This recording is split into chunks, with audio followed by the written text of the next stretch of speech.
Money's my religion. Let's put that right. Okay. Money's my religion. The black woman is my God. That's why Donald Trump is sitting in the Oval Office. And the black woman is my God. Wrong. There was no argument to be made for what she said. Her remarks were uncivil, and it was inspiring hatred toward not just Trump, the Trump administration, and the people that support Donald Trump. So they were right to condemn her. And the black woman is my God. And when Donald Trump was running for president, famously, he said, "What do you have to lose?" He was correct. We had absolutely nothing to lose and everything to gain, and we are gaining it. People, am I black? I'm curious if I'm... Money's my religion. Let's put that right. Okay. Money's my religion. The black woman is my God. And the black woman is my God. Black people, am I black?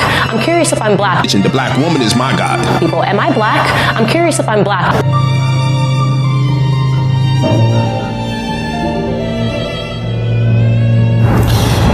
Thank you for joining us in the Jesus Niggas L in Sacramento on the corner of Alhambra and Granada, so you knows what's going down. It is the time of the hour, the haru of today. And there are some requests for me to comment on some of the things that are going on. I would like to talk about, just in generality, that we see ourselves as melanated people having to face two situations here. You're either going to do the Kanye thing, or you're going to stay true to your roots of your ancestral heritage. Many people want to divert the subject of being indigenous or quote-unquote black, and because you want to fit in. Today's society has you seeing that it is prosperous to fit in and to go along using their currency and their jobs and the idealism of going to college to get a degree to be accepted. Once inside, you realize that you have compromised yourself. That's why Donald Trump is sitting in the Oval Office. And the black woman is my God. Wrong. There was no argument to be made for what she said. Her remarks were uncivil, and it was inspiring hatred toward not just Trump, the Trump administration, and the people that support Donald Trump. So they were right to condemn her. And the black woman is my God. And when Donald Trump was running for president, famously, he said, "What do you have to lose?" He was correct. We had absolutely nothing to lose and everything to gain, and we are gaining it. People, am I black? I'm curious if I'm black. And the idealism of going to college to get a degree to be accepted. Once inside, you realize that you have compromised yourself. Individuals tend to take on the ideology of their parents and tend to follow that form and function. It is function that precedes form, or is a form that precedes function. Nevertheless, there's a consciousness within our community of we having celebrities and individuals even portraying that other celebrities are coons while they themselves have compromised their own integrity in trying to speak for our own people. What I am trying to say to you guys today is it takes a sacrifice in order for you to be who you truly are indigenously. We have to hide our true professionalism, or within professionalism, our true identity of who we are.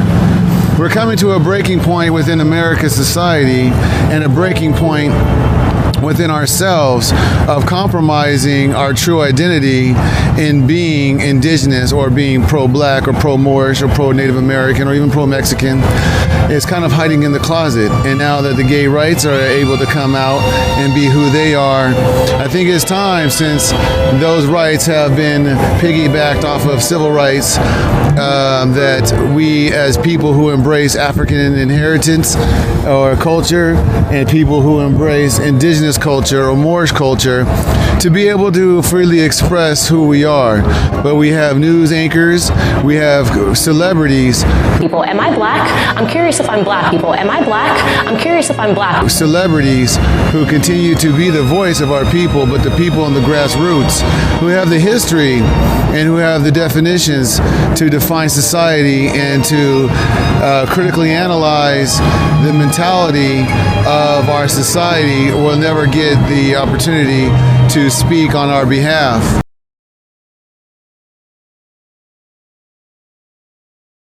Providing us a resource to do so. It has come to the point to where I see a lot of black men and black women having issues with their counterparts that they've chosen that do not face the same ideology of embracing their blackness.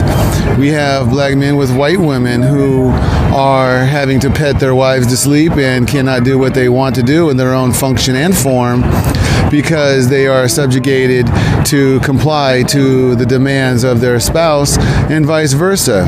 We even have black individuals who are, they say that they're black, but they're functioning in a European capacity. And they are doing the biddings of the Europeans just like the first churchgoers and the first churches that were established, and we embrace that as a form of spirituality, but the functionality was destructive to our minds and our divine being.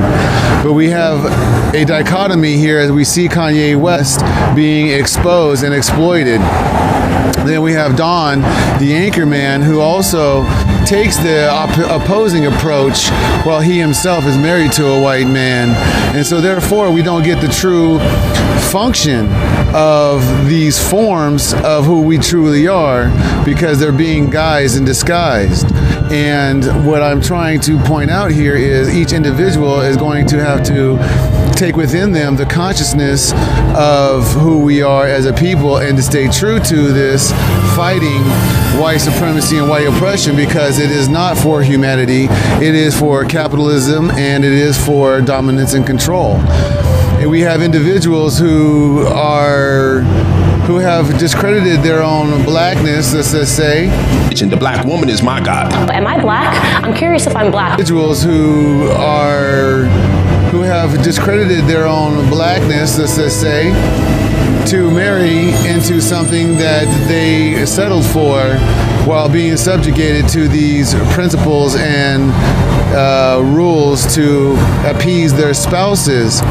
And then the children grow up to then take on the function and form of their parents, and then they may be mixed or what have you, not embracing their true indigenous spiritual self. To embrace your indigenous blackness and to embrace who you are is deeper than the form that we see here today that separates thought from spirit and makes us seem as we are individuals. We are not individuals, and we are divine. And individual is indivisible.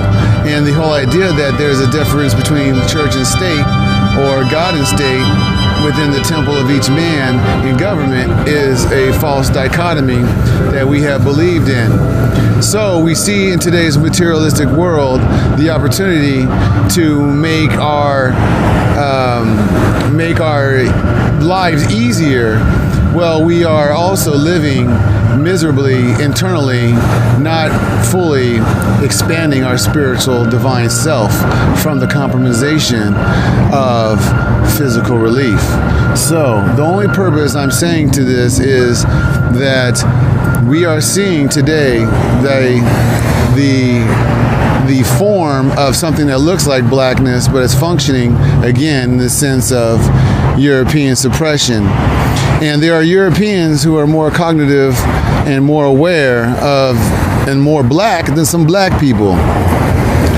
The purpose of our being is to, in our society, I would like to see, is to function in uniformity where all people do not separate the God from within and able to function so that there is not a cognitive dissonance of prayer or meditation, but their spirituality is manifested in their reality. And that is the dichotomy that we see today with capitalism and capitalistic society. So, with that said, this is Nehesu Nagnegas El, just trying to point out what the hell is really going on. Money's my religion. Let's put that right. Okay. Money's my religion. The black woman is my God. People, am I black? I'm curious if I'm black. Yes. People, am I black? I'm curious if I'm people. Am I black?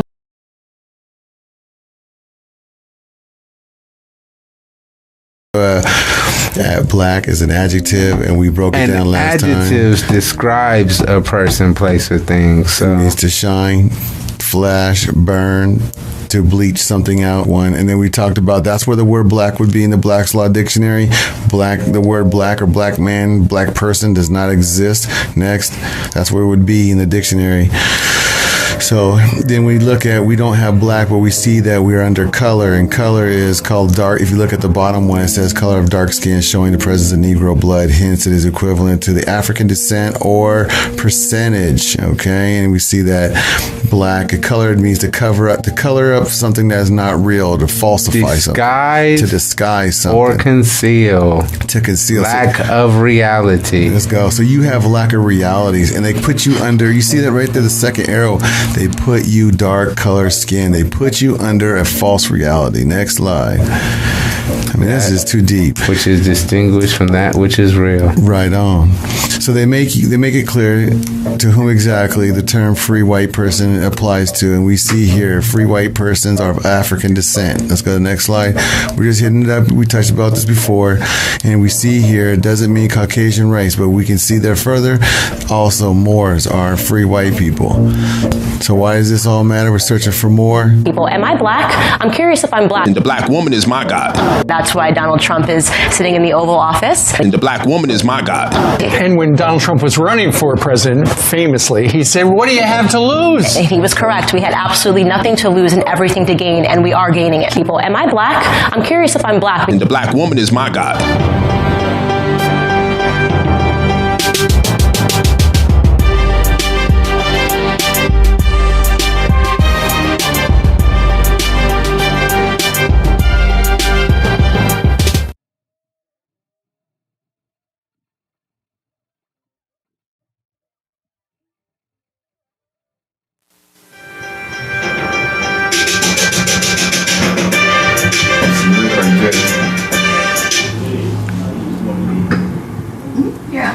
Hey, and can you hear me? Hey, hello, and welcome to another episode of Searching for More. I am your host, Nehesu Nagnegas L, and today we are going to be talking about the black on black violence in our civil politics and our politricks. And today we have a wonderful host who's been all around the country from the same spot on all these different networks to join us today in discussing and reviewing some and have an analytical critique of other individuals and their takes on what we call black. That's how they identify us as black. I know we all know we're indigenous Paleo-American Moors, and that's how I look at it. And so we're going to take a look at it. We have Aseer, the Duke of Teirs, in the building. Welcome to our show, Searching for More, Duke of Teirs. Thank you again for joining us for another episode of Searching for More. Inshallah. Thank you for having me, brother. Can you hear me okay? Yes, I can hear you very well, sir. And thank you again. I don't know if you had the opportunity to listen to the introduction or not. I really appreciate it. Thank you for having me again on the program. Appreciate it. Man, the pleasure's all mine, brother. The pleasure's all mine, because I know that you are truly, taking your time out and to help our people out, and to by lending your knowledge and expertise. So I know that I'm grateful, because I know that you've read a lot of books and you have a lot of understanding that most definitely I haven't received. And there's nothing better but then to share that with the individuals, with our community, and helping us, helping those people who are searching for more in their life. And I'm just glad that this platform is here and that you are willing to be on it, my brother. Thank you so much again, my man. Yeah, man. So, thank you for taking the time out on yourself to do the same thing, man. Right on, man. It sounds like you cleaning the house and doing a podcast. That's how well, how knowledgeable you are. You already know. Vacuuming and everything, doing dishes, putting kids to bed, everything, or children to bed while you, over here dropping knowledge, man. It's like first nature, ancestral DNA, inheritance of knowledge that you're spreading. Yeah, today's topic.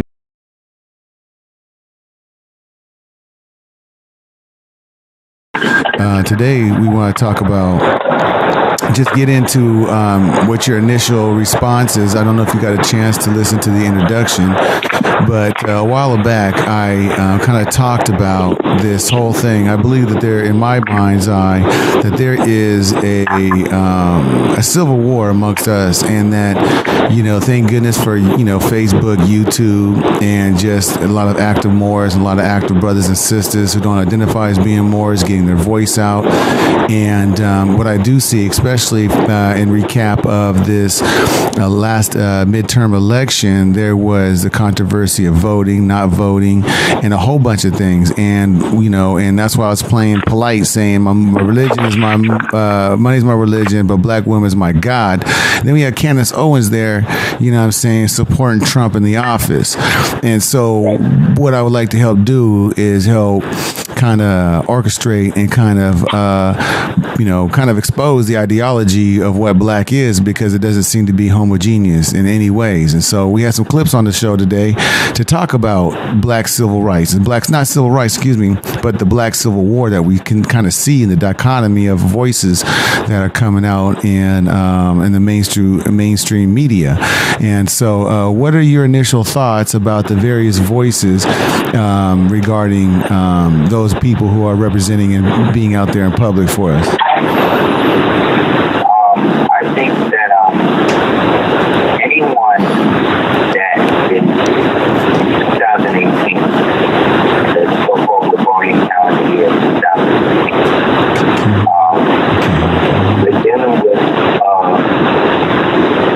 a pseudo-homogenous culture of so-called black people, so-called white people, so-called Spanish people, and a lot of different people who identify with things outside of nationality. So whenever you're dealing with a race of people or a group of people who identify with themselves outside of the national identity, we're dealing with some sort of colorable fiction.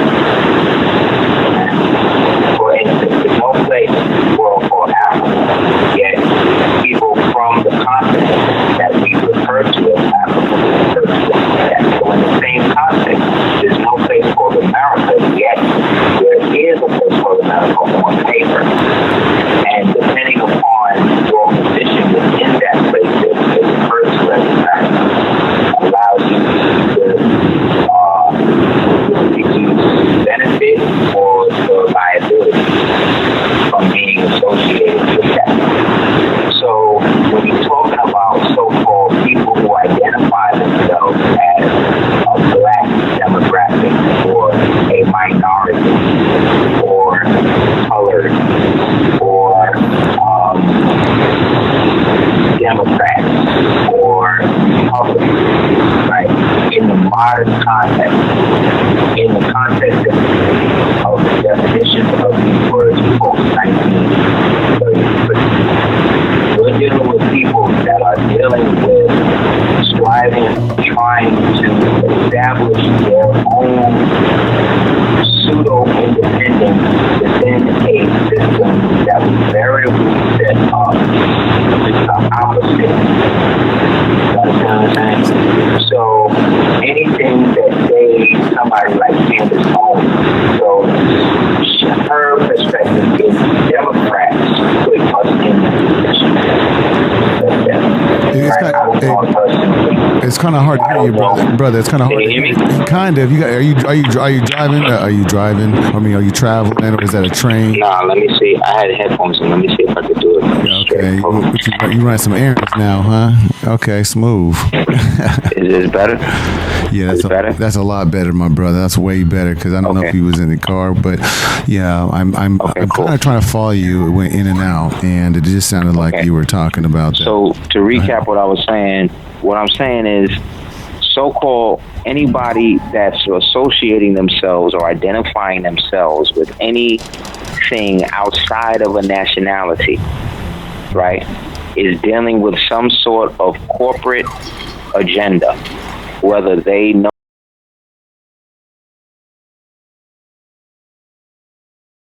immaterial. If they are associating themselves outside of a nationality, That means that they are working with some sort of corporate entity. And it also means or that on they're behalf of a corporate entity. correct, yeah, because we know that they're also the estate of that document that they created, which puts them in that jurisdiction, which then we know by the 13th Amendment, 12th section, that says that nobody of African descent could be part of the United States.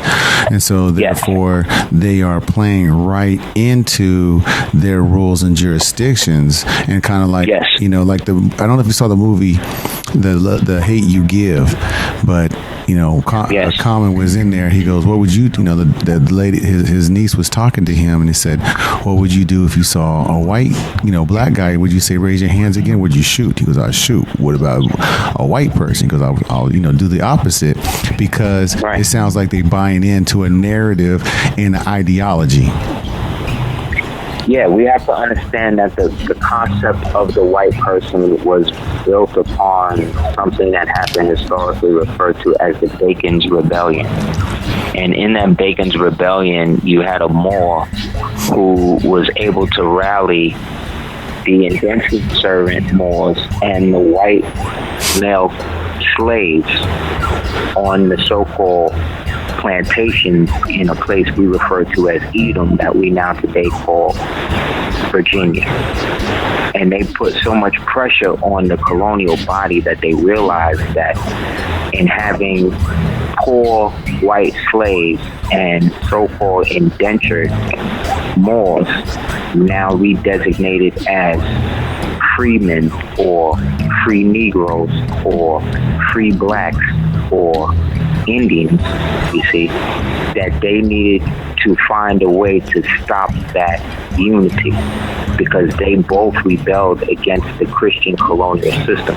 It started off that they banged on the indigenous so-called Indians, who themselves were Moors, who were still receiving aspects of tribute from the British. And so they looked at them like they was blocking their freedom, but eventually they all worked together. And so the English powers at the time decided that the only way to make sure was to give the white males a little more freedom than the so-called black ones that were subject to the crown in those dominions. And so they started to stipulate that whether the Moors were free or not, they couldn't own Christian slaves. And if white women started to, if they married anybody other than an Englishman or Caucasoid type or phenotype person, that their babies would be put into bondage and stuff. So, and that was a good strategic movement, for them too, because that European pool was starting to dry up of slaves, and so the anti-misogynistic pool 1621 kind of. But at the time that we're speaking of slaves, the predominant people that are being enslaved at this time are the people that we refer to as Caucasian. Yes, sir. Those Moors who were displaced after the surrender of Granada in 1492, and then where Montezuma surrendered and worked with Cortez to then do what he did here in South America. That's what ushered them into establishing these pseudo or fake things that they now call races to help break up the homogenous aspect, as you said, of the true Asiatics and original peoples that was already here. You know what I mean? Like, if we want to take it farther past the Olmecs, we get into a people called the Harada Supe. And they, when you see the depictions of them, are all in feathers and turbans and all of this. And they now are saying predate even the Olmecs. So there's most likely people before them that did the same thing. So when we speak of ourselves as being indigenous to America, that's true, but we're really indigenous to the earth itself. There's no place on the planet you can't find us. So the problem now is, out of all the varying clans of who we are, who's the most awakened to who they are enough to be able to bring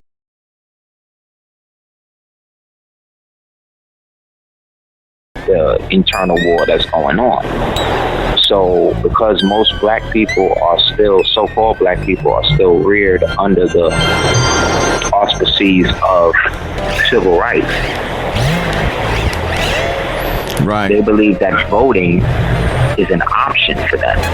And that's exactly what we're going to get in tonight. I have pulled out, excuse me, I'm kind of loud myself. I kind of pulled out some clips that I hope that we have the audio for you to hear as we talk about this. And I want to specifically, as an indigenous American, I really want to highlight and show the identity of how we are bought into the system and how we do not, we have a dichotomy of getting into voting or not voting. We had some brothers talk, come at the conscious community, and we have some clips from Boyce Watkins. We have 6 clips here, and I kind of want to break apart this understanding of what black is, because it's not homogeneous. Because Brother Polite said, money's my religion, but the black woman is my God. But Candace Owens is supporting Trump. So does that make that Candace Owens his God? You know what I'm saying? And this idealism of a black woman.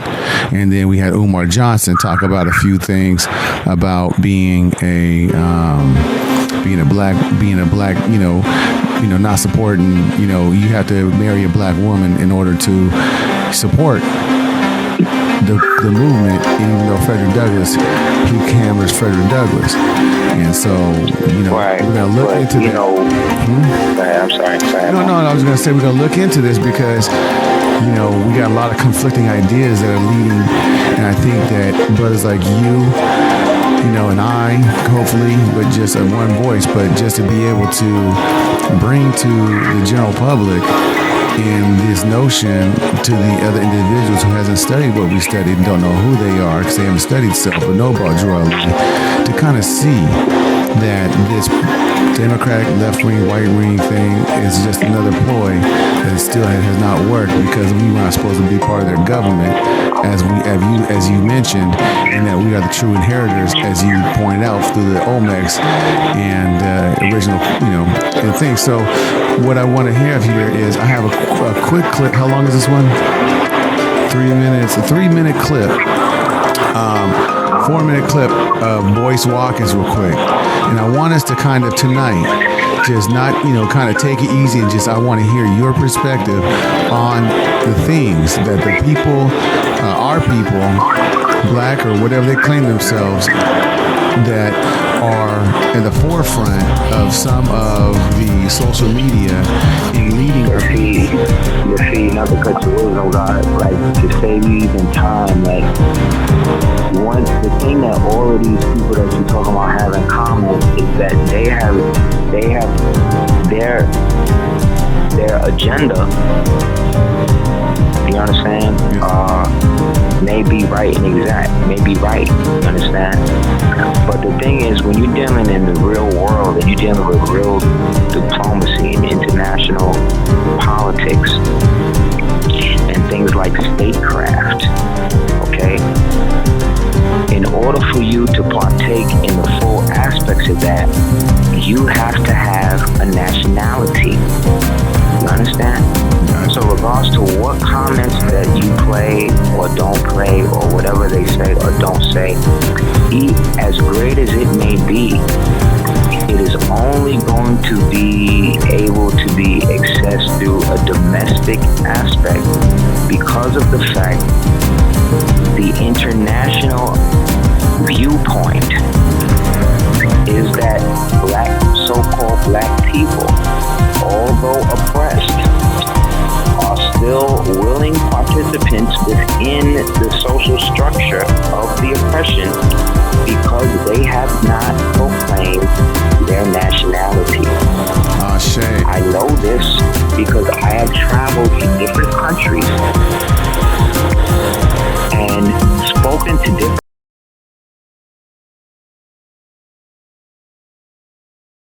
the true Muslim, right? Not all of this YouTube stuff. I'm talking about the stuff that's on paper, the scrolls and books over there that talk about us over here. Okay?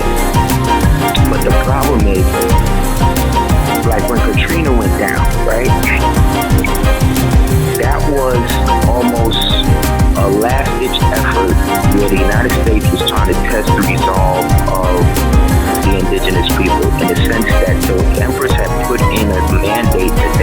it off the land at a certain time, and it was put through by Bush. That's legal. That's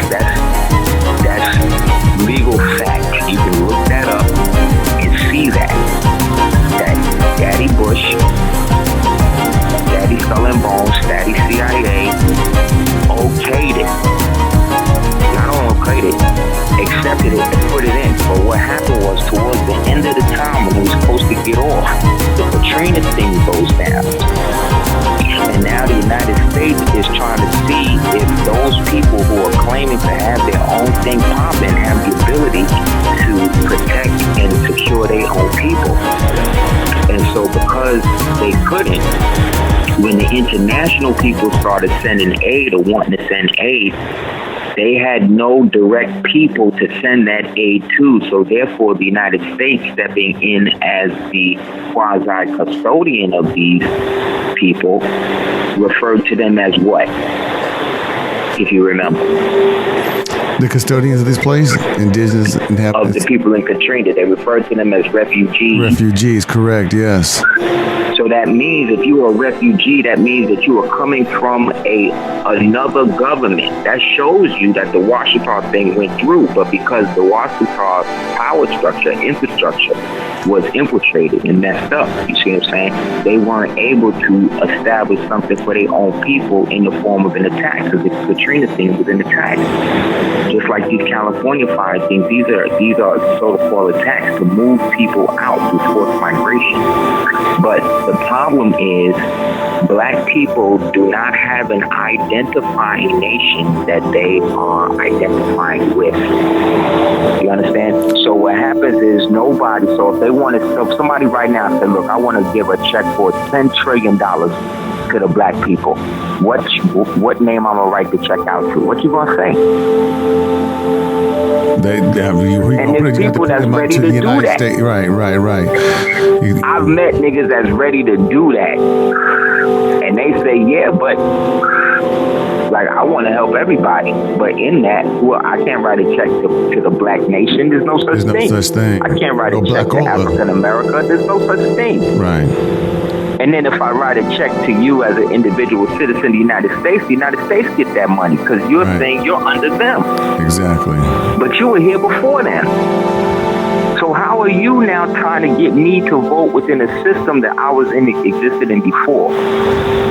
The only way that works is when you are dealing with Moors and you're dealing with what they call block votes, where like what the prophet was trying to move legislation to get the Negroes to have certain things within the corporate jurisdiction. So what he did was he found somebody named Aseer the priest, and then he got him to basically run for office within that structure under the Republic side of the United States. And in the process of that, got the Moors who are qualified electors. See, when you become a Moorish American, you become a qualified elector, meaning that you can elect. You are part of what they call the original so-called constituency, or what today they refer to as the electoral college. Right. You have the right of a block vote because you represent the original several states who are mandated under the Judiciary Act of 1782 that says, 1782 or 1789, it says whenever you come into the position to lay down whatever in their court, they have to change the venue of the court to serve you. But that don't work for niggas. Right. Now, how does that work for me? Because I know that being myself within this movement or attempted to be part of it, to contribute, to knowing who I am, to raise my family in this manner, you know what I'm saying? It's about how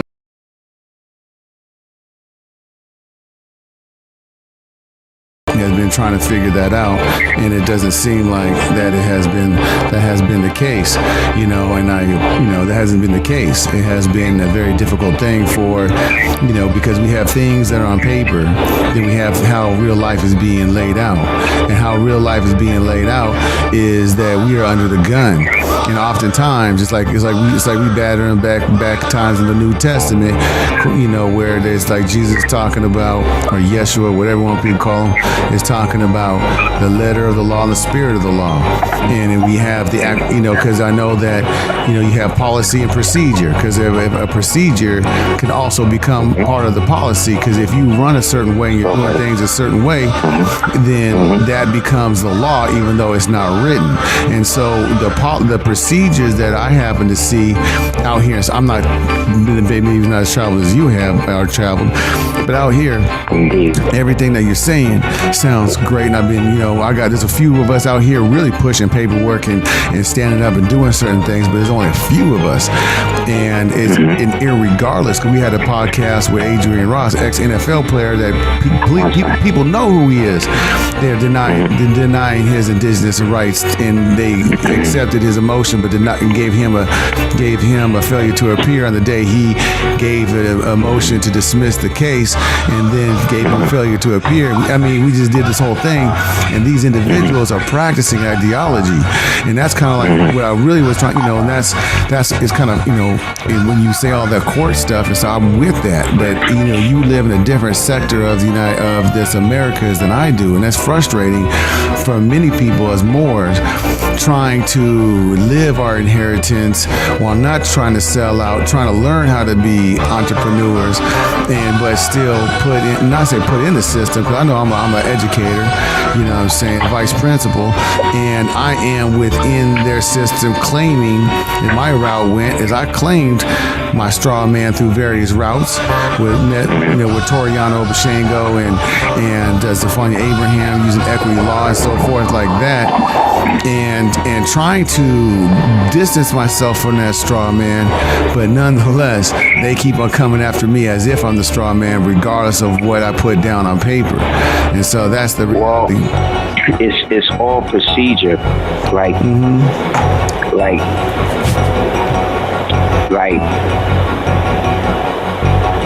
how could I say it? In order to move on to something, you have to totally close out something else.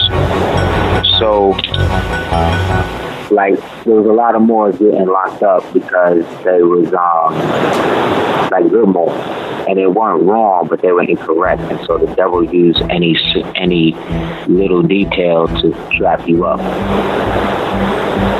They were doing executive letters where they were listing themselves as the executor, right?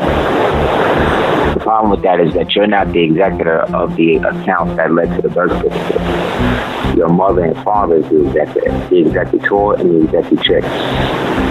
And what they did was they signed you over to the state, and then the state stepped in as the secondary trustee. Right. And they're the ones who made money off of the afterbirth that we call the birth certificate. Right. And even capturing all that, even doing all that paperwork. You know what I'm saying? But listen what I'm saying. So what happens is little things like that will switch it up. But what happens is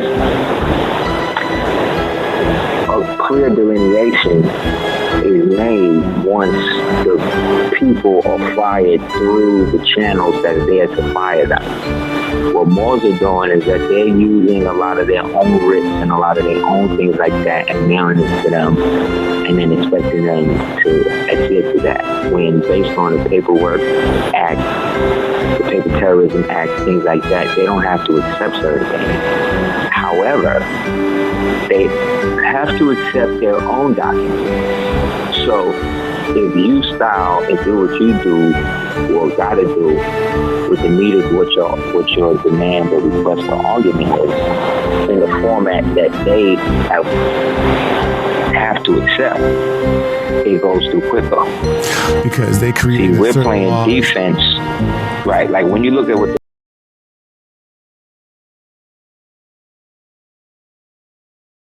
with the flags and all that shit on it. He didn't do that. He went in there, and whatever the paper was on the desk, he used that, right? And filled that out, right? And filed that to the point that we able to do all the stuff that we able to do today just with that. So when I realized that the channels for us to do what we need to do is already laid out within a system. We actually can work in harmony with that because we're the ones that they based it on. House Joint Resolution 331 say that they adapted everything from the Iroquois Confederacy. The Iroquois Confederacy or the Haudenosaunee Confederacy was under the Great Law of Guyanoskwa. great law of Guyana is the great laws of Ma'at, the same thing. And that is basically the basis of the Bible and the Quran, you understand? And the Torah. So when they say they base it on that, they base it on us. So that means we are the Constitution. So when it says we're supposed to enforce it, we give it life by understanding our position with it. Like, we're talking about the Constitution, but we as Moors have the Constitution to us means something a little different. The Constitution to us would represent the Articles of Association, the Articles of Confederation, the Bill of Rights, right? The Constitution, the Organic Constitution, and the Treaty of Peace and Friendship that seals it all together. I had the actual Treaty of Peace and Friendship translated by a Lebanese translator, Lebanese UN decorated translator, and he translated that the word in the treaty, Al-Moroccanos, when spoken from the Portuguese side, represents Moroccan, but then when it's translated from the Arabic side, it means American. So therefore, the term Al-Moroccan, Moroccan, or American in the ancient context, back when the treaty was in force in its infancy, represented those of us that was already here, which were part of that so-called government. Yeah, when George Washington recognizes that, you can even look at the Webster's Dictionary, that he already recognized that the indigenous terms was Americans, and they've taken our birthright by calling themselves Americans. Right. And they did that by allowing or adopting foreign names and getting Moors to adopt foreign ways through things like the Moors Indian charity schools and the so-called Indian re-education camps. And all of these were set up at the same time the paper genocide was going, where they were redesignating all of the original tribes as Negro, Black, and Colored, and then launching assassination campaigns through organizations like the Sons of Liberty and the Pinkertons. They was plotting their own thing as our fellows. This guy was called the Professor. When you read Manly P. Hall's book about Washington, he talks about the Professor. And this guy, Professor, was a guy named Chaim Solomon. Chaim Solomon was a Moor who they also, he had another name they referred to him as, but he allegedly was descended from Francis Bacon. And his family was descended from the original Moors who had been Sephardim Moors who had got displaced at the fall of Granada and wound up in America by way of the West Indies and all that. But this aspect of the history, like, think about it. If they was to put the real aspect of our history in it, as well as everybody else's, in the context of where they are now, it would be a completely different world. You know what I'm saying? Because people would see their direct contribution as to why things are what they are, and the least things that they feel they had no connection to had the most value. That's deep right there. So we have to negate that. Yeah, and I want they have to negate that. Right, they have to negate that, and I want to. So it doesn't look like we're going to play these videos I wanted to talk to. I'll probably save some of these videos at a later time, audience. And then I just want to save you some time, because in the end, like the brothers are speaking some real great knowledge, and that's great. But I'm from the perspective as somebody that.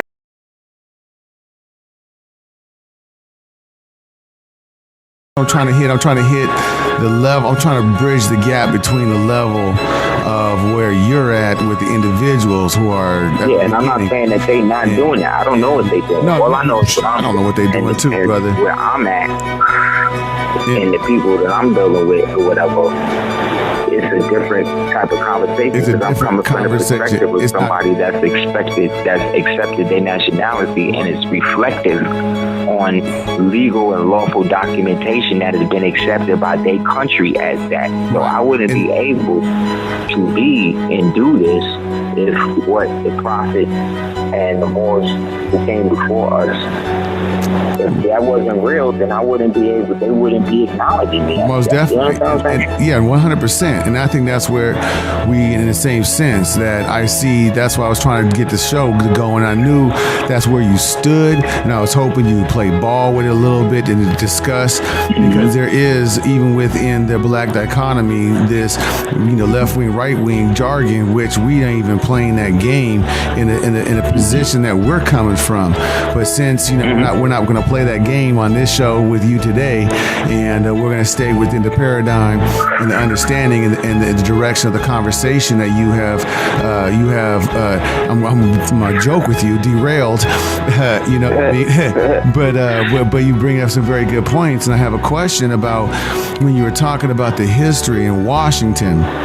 And there's been some speculation about if Washington is Washita, is that King George Washita who claimed our lands, who kind of took that over, and as they adopted, like I said, they adopted the Constitution of the Iroquois. So, is that Washington Washita, and is that George Washington really George Washington, or is that really King George? And from your in the research that I've done,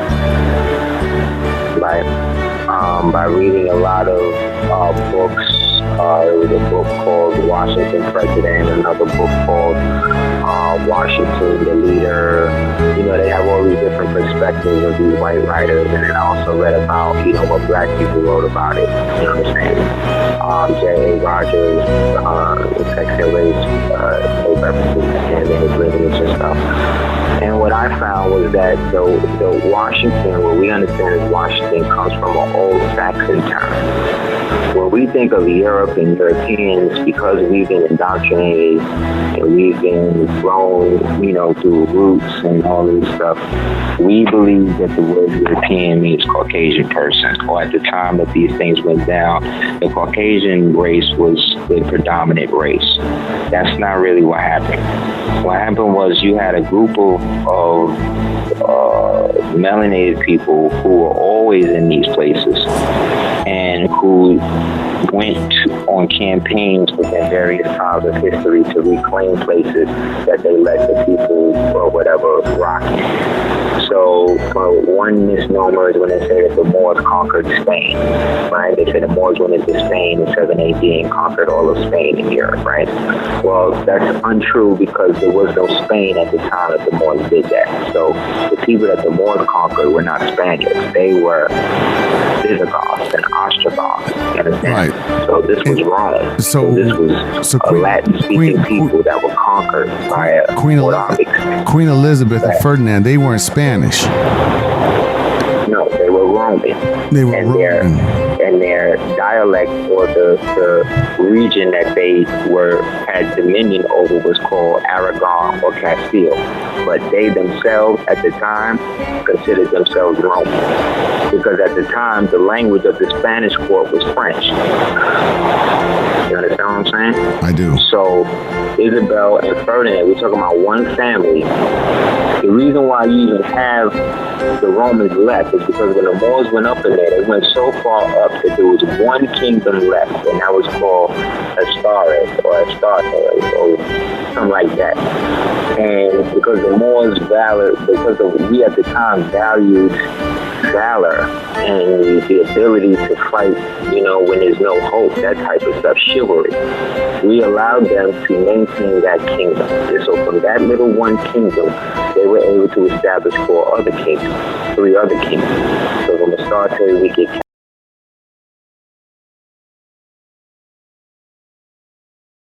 I always forget the last one. But from those 4 kingdoms, that would constitute what became the Spanish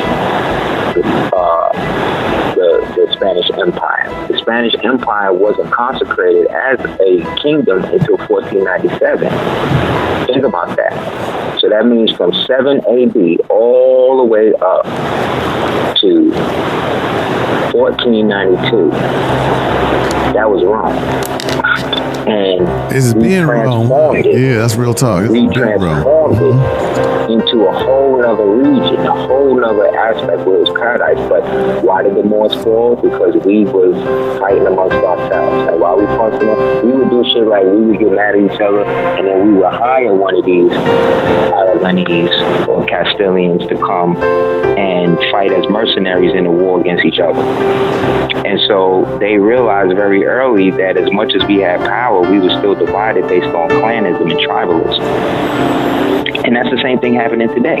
Me and you have a problem, not me and you, but if the average Asiatic have problems, what they do, they call the police, right? That's Castile, Aragon, and they come and shut them down. That's wrong. So, right. And that's the thing happened over there with Tripoli, Tunis, because the British, what they would do is they would make alliances with one, and then they would be able to fly their flags to the ports and stuff like that. But not other individuals, they didn't make a treaty with Tripoli, so therefore, or Grenada or whatever, not Grenada, but Morocco, and then we would end up, they would have to make those treaties and pay those tributes 3-4 times. We was more gangster than that. We would go to one of them, and these was Asiatics we going to. These was like amalgamated Asiatics. The Franks, the Normans, the Basques, the D type of people. All of these is basically different forms of Asiatic. You understand what I'm saying? Right. They just Christianized or whatever. But we're the phenotypical original Asiatics, so we come in and shut it down. So we get to the point where we would have so much power that we would go to one of them, the French king, and be like, look, you got to pay me 20,000 francs. Then the Bay of Algiers come and say, you paying 20, you got to pay me 30. Then the L of Tripoli come and say, you paying him 30, you got to pay me 50. Then the Isle of Baghdad come and say, you got to pay me 70. You understand what I'm saying? So it gets to the point where this is where blackmail comes from. It gets to the point where you can't. What you gonna do? You're gonna have to fight back because we getting so much money off of these people that they gotta be brutal to their own subjects, which is the white peasantry. You understand? Which initiates the pseudo-white peasantry, right, to sell their daughters to the Days, so that way their daughters can have babies, and then the baby now becomes a part of the royal family, but now he's sympathetic to the peasantry, which is the white people's situation, and because the Bey is already hating on his own phenotypical Asiatic people, he then put the amalgamated more, right, in power, then he fall in love with the white peasant girl, then they have a baby, now the whole family white from that point on, you understand? That's how it goes. Yes, and look at Quincy Jones' family. that's it. That's it. And that is true, man. That is true. And it seems like when you talked about, I may be diverting. We kind of, my mind kind of takes us some rabbit trails. I really appreciate the audience and for you to going along with this. When we talk about like Manny P. Hall and the professor and the individuals that you spoke of, like that's why we have like the Lord of the Rings is about what, is about us. You know what I'm saying?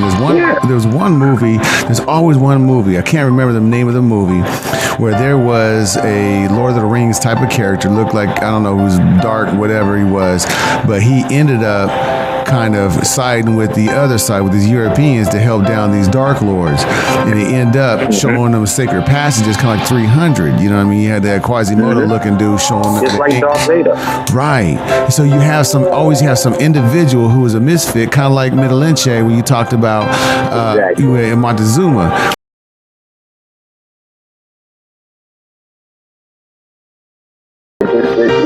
People may not know the story of him.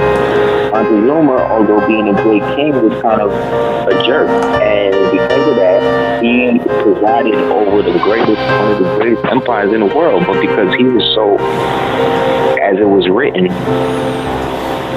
by some of the friars and those people at that time, it was written that when Cortez and them showed up, he was at a time where he was on sort of a political decline. So he kind of brokered a deal with them to act like they was Quetzalcoatl. You understand? So that way the people would then get on. So then Cortez was like, oh, this nigga's grimy. So then he was like, word. So once he played along with it, he then seized Montezuma and then held him hostage. Yeah. And then from that point on, the rest is history. Then he let Cavallo know you can come over here and do the same thing. And they brought over all of the disease, right, through the syphilis, because they would have them have sex with the sheep. And usually the sheep. And then when they would come back, then when they would rape the women, they would give the women the syphilis, and then the women would pass it on to the husbands or whatever, and then the kids would be born with it. You see what I'm saying? And they would let that cure for a year, and then after the next year, that's when they would start the invasion, because half the population is already down and sick, all messed up. Same thing they doing now with AIDS.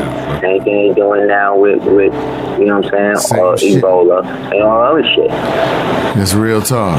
It's the same system. It's the Jesuit Society of Jesus, open friendly society. That's what they've been doing. And what's crazy about that is when you bring in when we talk about that, then we get into later in history on the West Coast, the missions and how they were killing off the darker indigenous inhabitants. Because you can go to San Jose State and you can see on their murals the natives, indigenous were dark skinned. Like you see those indigenous, you see on paintings. Everybody was dark skinned in the world up until 1492. Right, and then what? Yeah, exactly. And then what ends up happening is now I find ironic, because I'm still going to bring it back to my talk, even though you derailed the whole conversation in a beautiful way, is that eventually what ended up happening is those people, those I'm gonna call them Spanish, and those Crusaders ended up having sex with those females, and then the killing off the males, and now we have white-looking Mexicans with blue eyes and blonde hair, what have you, coming up here, and that's why I think the biggest issue is with a lot of the United States saying, hey, you guys, we know who you were, you guys are the conquistadors from Spanish, whatever, and a lot of indigenous inhabitants today that say that they're Mexicans don't realize how amalgamated and how diverse the history was by being suppressed. Like, well, black people, quote unquote, black people, and our Moorish indigenous inhabitants don't realize how that's how we have so much European bloods, because the slave plantations is broken down differently. So I find it ironic, back to my topic for the night, I find it ironic that the political environment is demonizing these what they call a caravan coming through into Mexico, from Mexico all the way to what we call the United States, saying that they're bringing in all these diseases and so forth, which would be, it's kind of ironic in seeing that, because I had to point that out, because I see a lot of Mexican individuals, males and so forth, various background looking in their phenotype expression, but when you look at their DNA pool, when they start pulling up websites on Mexican DNA, they always leave out E1B1B or B1B1A, you know what I mean, which a lot of the inhabitants, which E1B1B are the Berbers, or also in the Jewish Encyclopedia will tell you that those Berbers are the oldest Jews that we know to exist in the Jewish Encyclopedia. And so when we trace back ourselves, and then we look at the other texts of who we are as E1B1B, we see that those are also Moors, which are Native Americans. So it just seems that we were a part of everything, being the Moors, Christians, and being the original Jews on here. And I just had to bring up a current political point on the irony of Montezuma and what he did, the conquistadors, and now today, where we have political movement into places where we originally inhabited, that they're trying to keep out, because they've created a vacuum for us for indigenous people to be attracted to. So I just think that you just brought up a point that I just wanted to share right there. I thought was very ironic.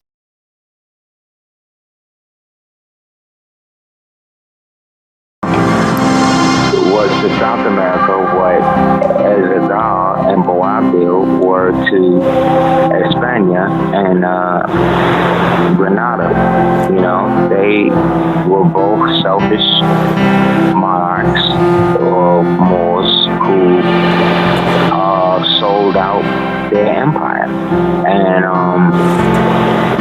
that is a lesson, learned for us, because that ushered in eras of forced denationalization and willing denial of your individuality, to the point that you would literally buy creams to look other than yourself, or contacts, or wigs, or whatever. Like, you can't say that you love yourself and you use artificial means to preserve yourself. It is a necessary contrary contradiction of nature. It has nothing to do with my personal opinion. It has to do with how the world sees you as an individual. You can't say you're a strong black woman when the basis of your beauty comes from the forced shaving of heads of little girls in India by a rape culture. You understand what I'm saying? And then you're putting that energy into your hair. Right. And then to the point where you don't even do physical things to preserve you as an individual because you are obsessed with having a certain length and a certain straightness that is contrary to your natural being. So to somebody that's not you, that's not so-called black, Negro, colored, Moorish, whatever, you look like somebody that is trying to be something else. Therefore, if you don't have respect for who you are and your people, why should I do it? You understand? It's that simple. It has nothing to do with what I like, my political view, my social background, my ideology. It has to do with the reality of how individuals deal with each other in a space that's outside of a controlled space. And you understand? We have Jamie. Yeah, we do. We have Jamie Jones who came back into the studio. I know you don't have your video. He's another host.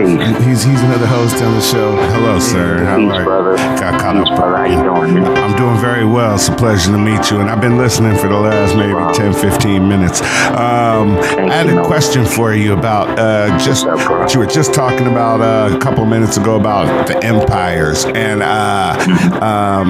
as far as today, where do you think we stand? And let me explain. Like, where do you think we are in the process of empire building as, let's say, indigenous people? Do you think we're like gathering the people? Do you think we're in a state of moving to gain our rightful airing back? Do you feel like we're in far as a historical state? Where do you think we are right now in the broad sense? That's a great question, bro. I think we're definitely on the road to making it happen. The tipping point has come where people are openly accepting the fact that they've always been here and looking into who they are here. So the whole Back to Africa thing was initiated historically by two Jewish people named Melville and Hershkowitz, where they hypothesized the black, the myth of a Negro race. That thing. Was that like the eugenesis thing? It's part of Darwinism. Like eugenics, they were eugenicists and they were Darwinists, but they were a little more racially eugenics oriented. Right. And so because they were Jews, they were going to tell the truth a little bit, but then give you the truth in the middle and like a truth sandwich with the truth in the middle and like two lies as the bread.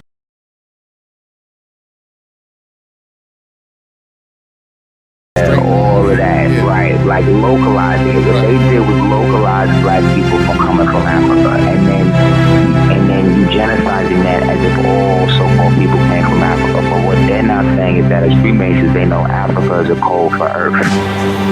So they're geographically creating boundaries in people's minds from where all melanated people come from. So that way they can usher in this idea that you're not from where you're at.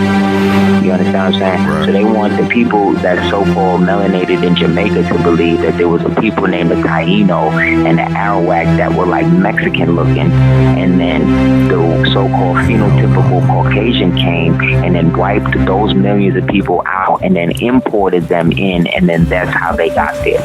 When that's the exact opposite of what happened. Even when you say it out loud, it's like if you write it, crazy. it looks like okay, Right. but when you just say the words out loud, it sounds dumb as shit. And then you get people like, crazy. then you Come get on. people like, then you get people like Neil deGrasse, then you get people like Neil deGrasse Tyson, you know, smart as he is, teaching school. We just watched a video where he was on Sway talking about how everybody's from Africa and everybody's keep on biting into that nonsense. I'm Right, like, but remember, you got he's a skulls from- Freemason. These is Freemasons, so they know what I they think he saying said when the they say original. Africa. They saying Earth, but they know the profanes, me and you, the people outside of the GOAT Club. And- we don't know that, so we think Africa. We just think in the continent that we seen on the map that's actually distorted based on the fact that It's 5 that's times even larger the wrong than way North we supposed to America. see it. We supposed to be seeing the map upside down.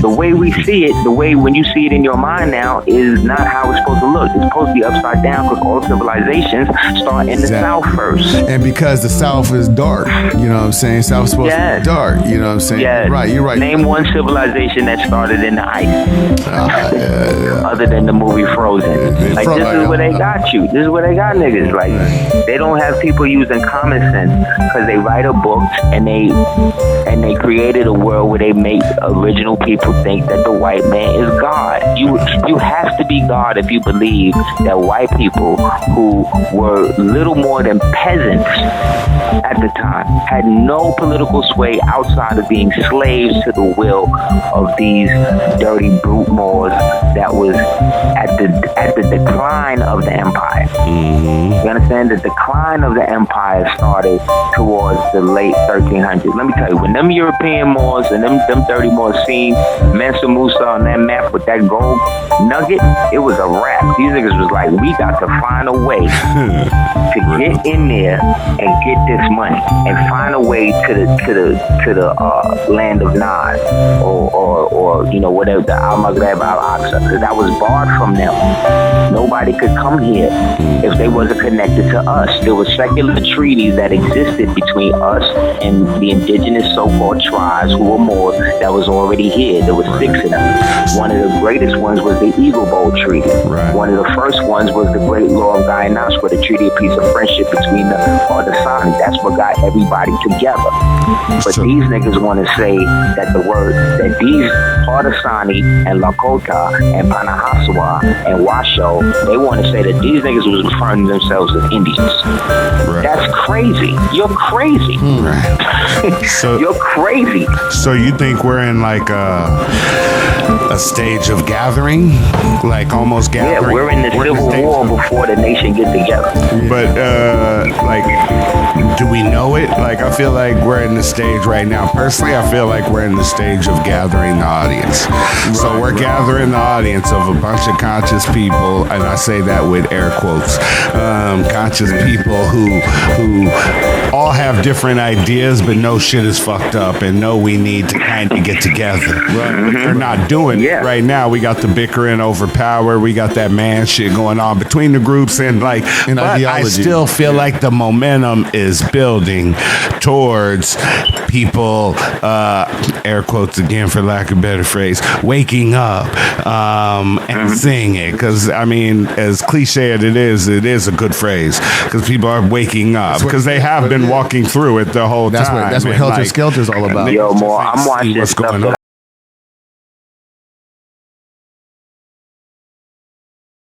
movies. You know what I'm saying? Like it's to that level of the game now. Exactly. So, But I mean, so like, now it we is need what to- it is. Like we need to gather. we are the reason why there was an Obama. With the conscious community is what got that nigga elected. You understand what I'm saying? We told people, me personally, I can't speak for anybody else, me, maybe Bobby, some other people. told people, don't expect this nigga to do really anything other than the momentum and the feeling that we have now, the spiritual aspect of what it represents for somebody to get to that level. Don't expect that nigga to get in there and actually do anything for niggas. Exactly. Nah, I knew that. I was telling niggas the same thing. Like, man, this is and more importantly, as long as he's a Democrat, as long as he's achievements for this guy that he didn't deserve or create. The only achievement that I know this nigga created was the slavery in Libya, the gay rights, right?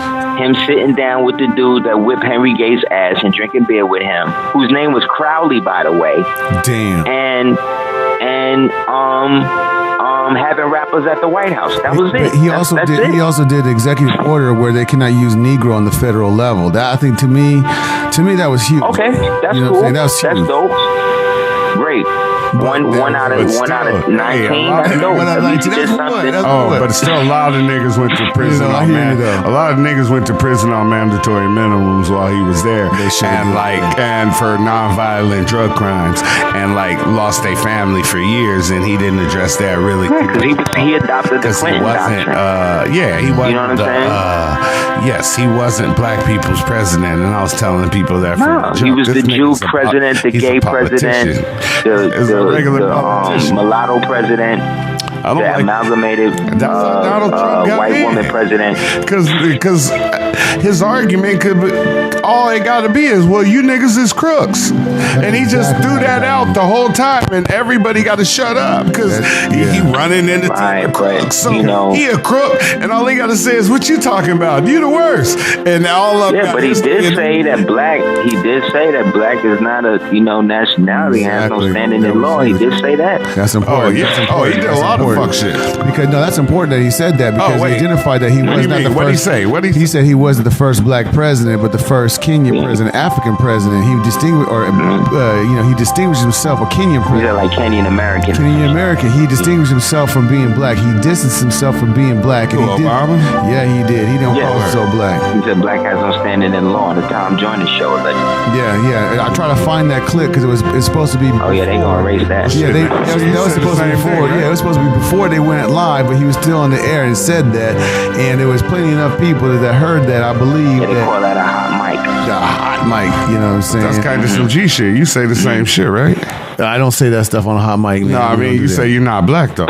You know what? That's what we're getting at. I think you said we're gathering the audience. When we're gathering the audience, I consider myself black to so that we can have a further discussion instead of stopping at the front door, at the threshold of having that conversation with my general people. Which we do a lot. We do a lot because we get into ideology. Semantics. We get into red, black, and green. We get back into the Hebrew Israelites. We get into Moors. The tribalism. Tribalism. It's the same tribalism that led to the fall of the empire over there and over here. Niggas act like the so-called Indians that they calling Indians, who were indigenous Moors or Tonkin Muslims or whatever you want to call them, the indigenous so-called peoples, the ones that we know that we talked about as hearing as Indians in our family. Them people, they was towards the end banging on each other too, man. The Inca Empire and them niggas was banging on the remnants of the empire to the south. Niggas want to win. And you had people, you had the Yamasi that went to,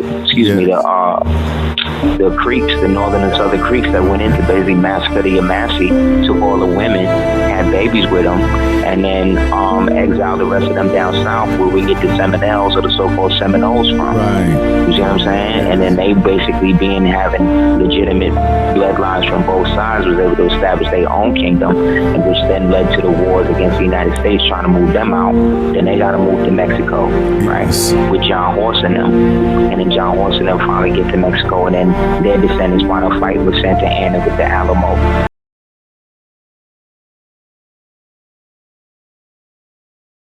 There from the original Moors from the ancient times, when the capital of that area was a place called Mount Moriah.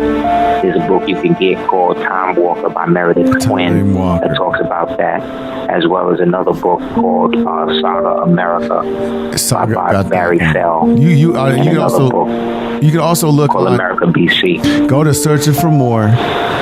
Instagram. Islam. And because you posted it, and I posted your picture with a list of 10, 11 books that you need. Everybody needs to know. Thank you for reading them books, because I got a little bit older, had some children, all of a sudden, bow, you know what I mean? Identity crisis, and come to a conclusion at the ages of 40. You know what I'm saying? That's a long damn journey to find out who I am. And when I was younger, it was like, damn, I'm either Indian, because I was Choctaw. My father said Choctaw Blackfoot, and then I was black, and I was like, damn, some of the pictures I've seen, their Choctaws are black, and who's what? You know what I mean? And being Indian at the time was very derogatory. You know what I'm saying? During the time I grew up.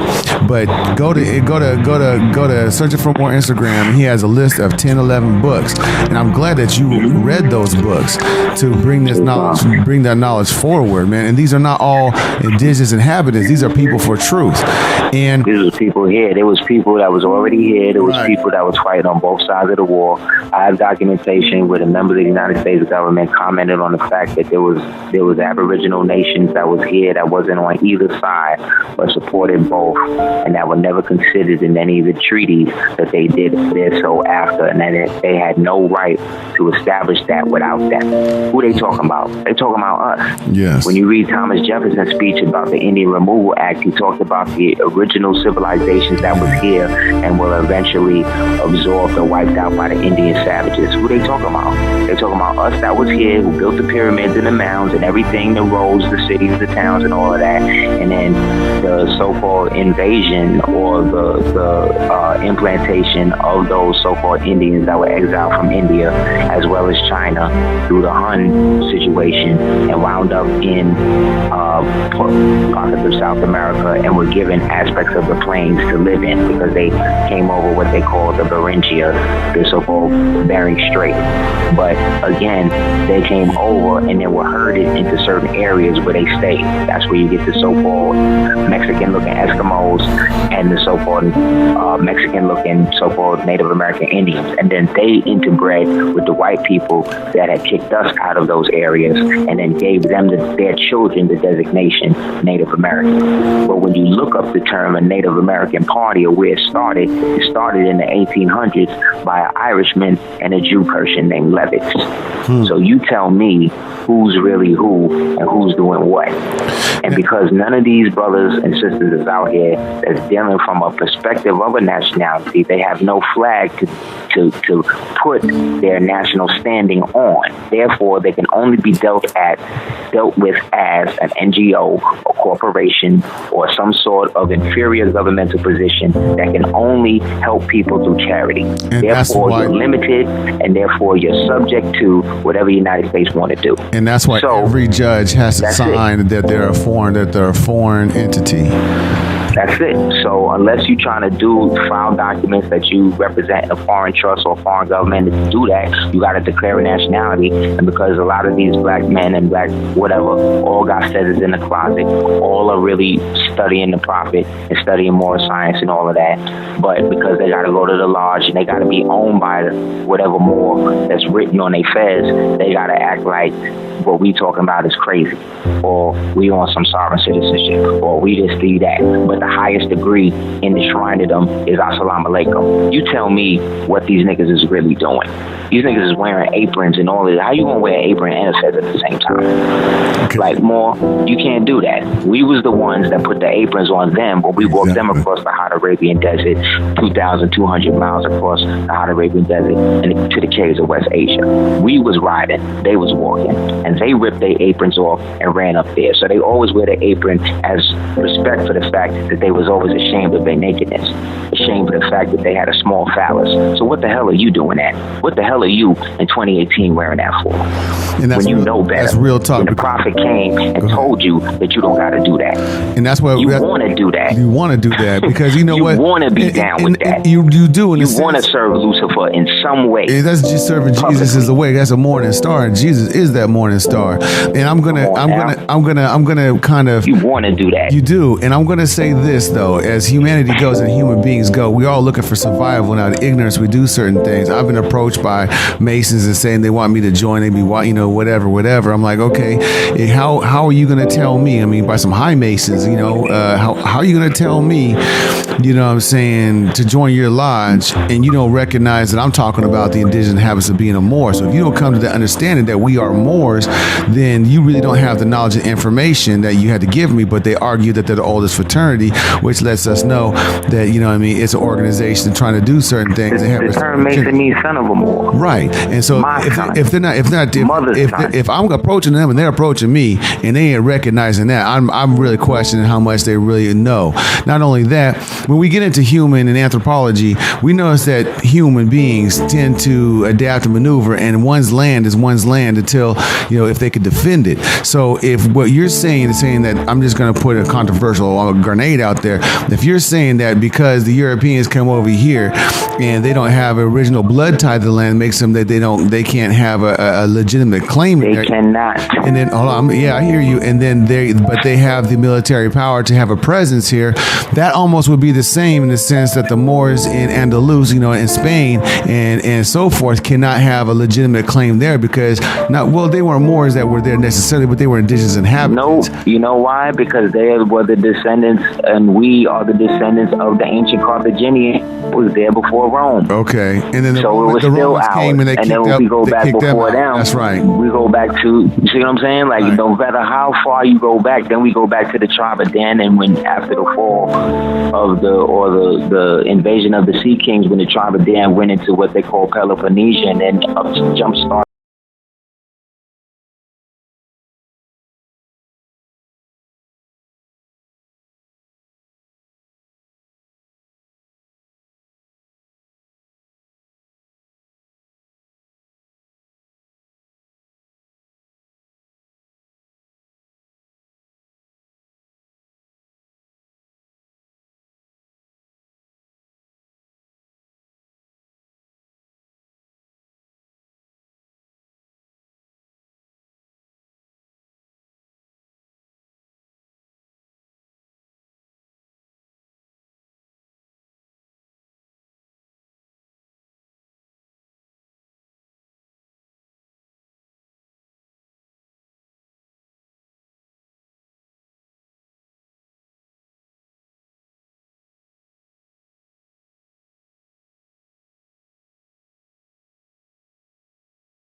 And he had a mother named Ayaska.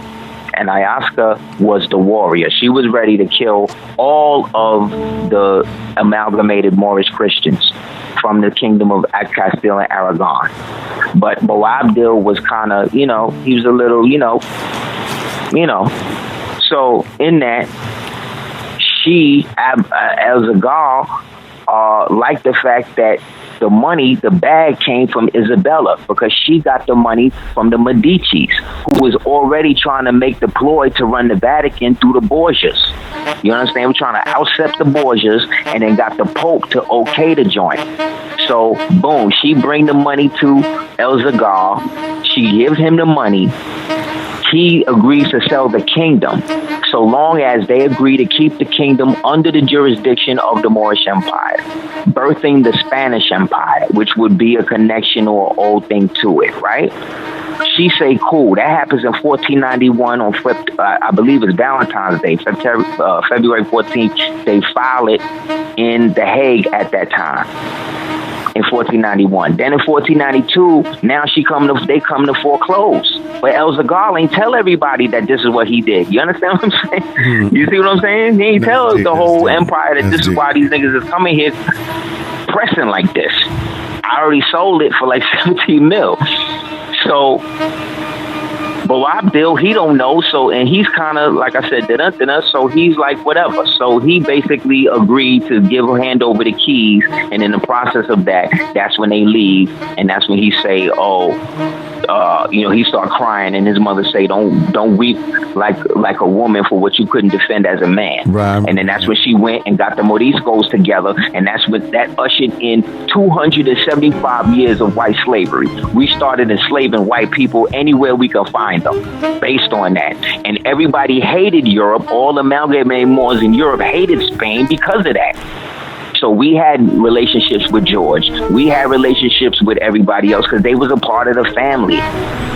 You understand what I'm saying? But these dudes who today, if we seen them, now again, I'm not blaming the people today, but if we was to see the Moors we was dealing with today that did this would be the so-called Puerto Rican, the so-called Dominican, the so-called, you see what I'm saying, Bolivian, these type of Brazilian, these type of Moors, the Portuguese, you see what I'm saying? They darker skin and all that, but they still, we not like y'all, because now that y'all been deposed as a people, now we're going to move into the corporate phase of our dynasty and then start taking y'all estates by enslaving y'all, or getting y'all to deny y'all nationality, abandon your government, and come into our government.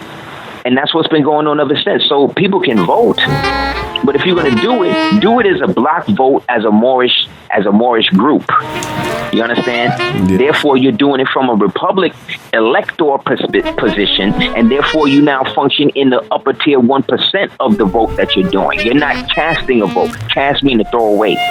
Vote come from votum in Latin, which means like to disappear or some shit like that. You know what I'm saying?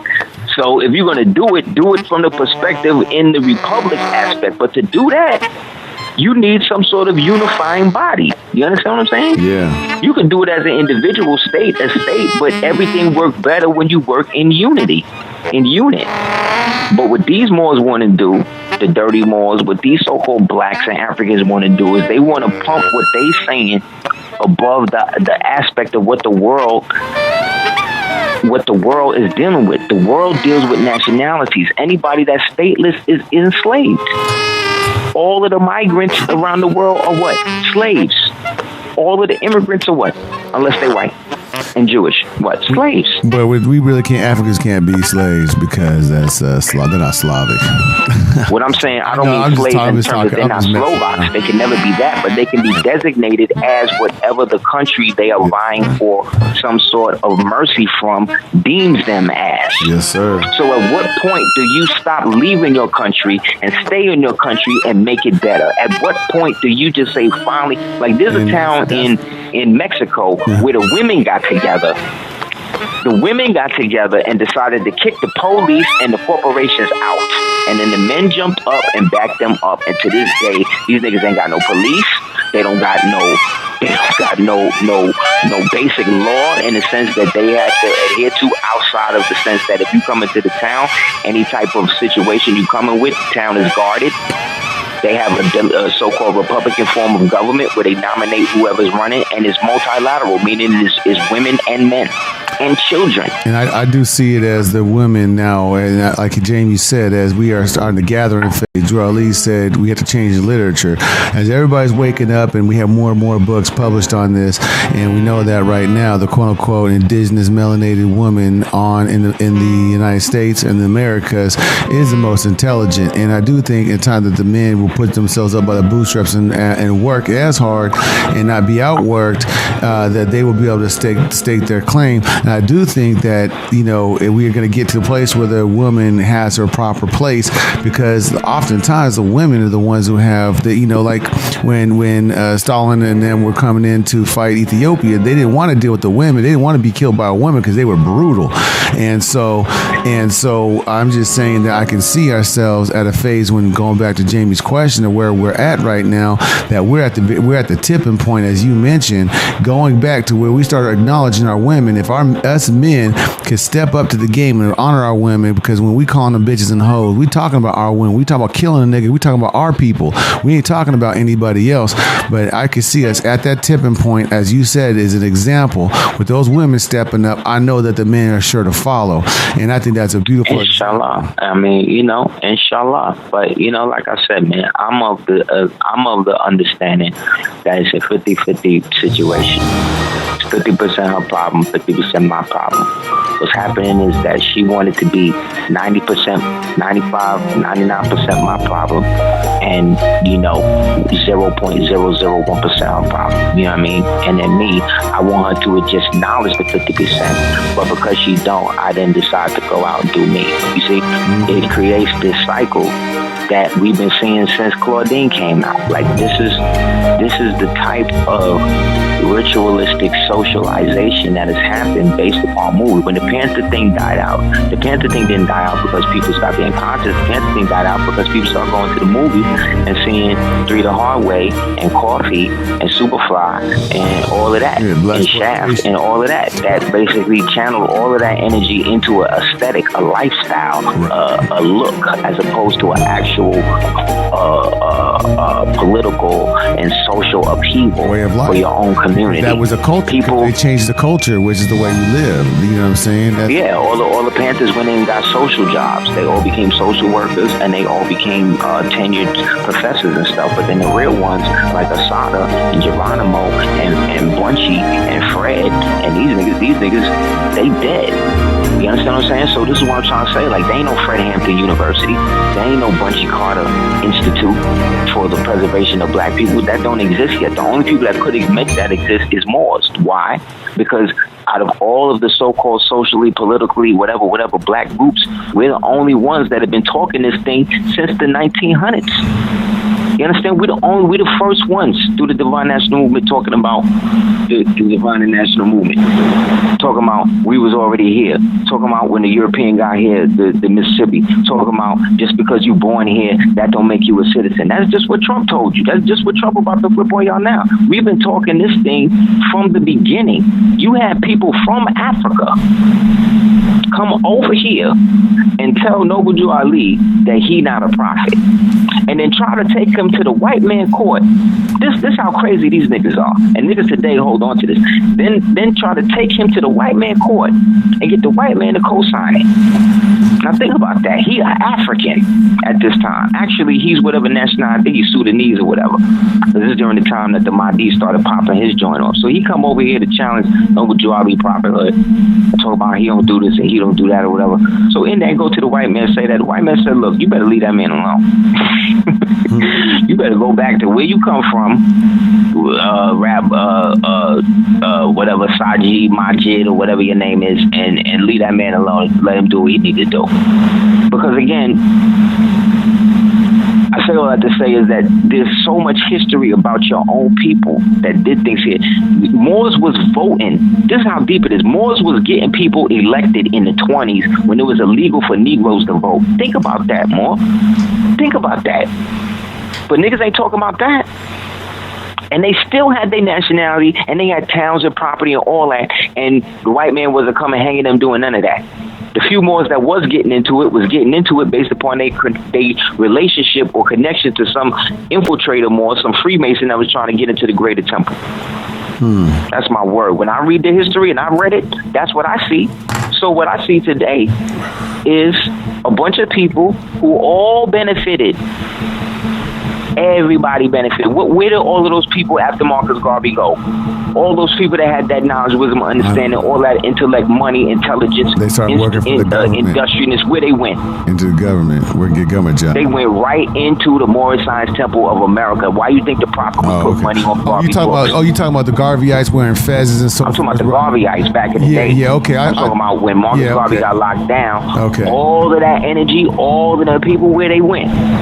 Yeah, they went into the Moorish Science Temple of America. Why? Because the prophet was there to hold down Garvey. And then while all of these other niggas was hating on him. So then can we say that today that, that we know that, Elijah Poole Bey and Farad, all of them came out the temple. Right. So can we say now potentially that if we're going to say that all these African Americans, quote unquote African Americans, are indigenous Paleo American Moors or just Moors, that now by voting that they have chosen Islam, because I see when they go to the temple, there's a lot of fezzes in there.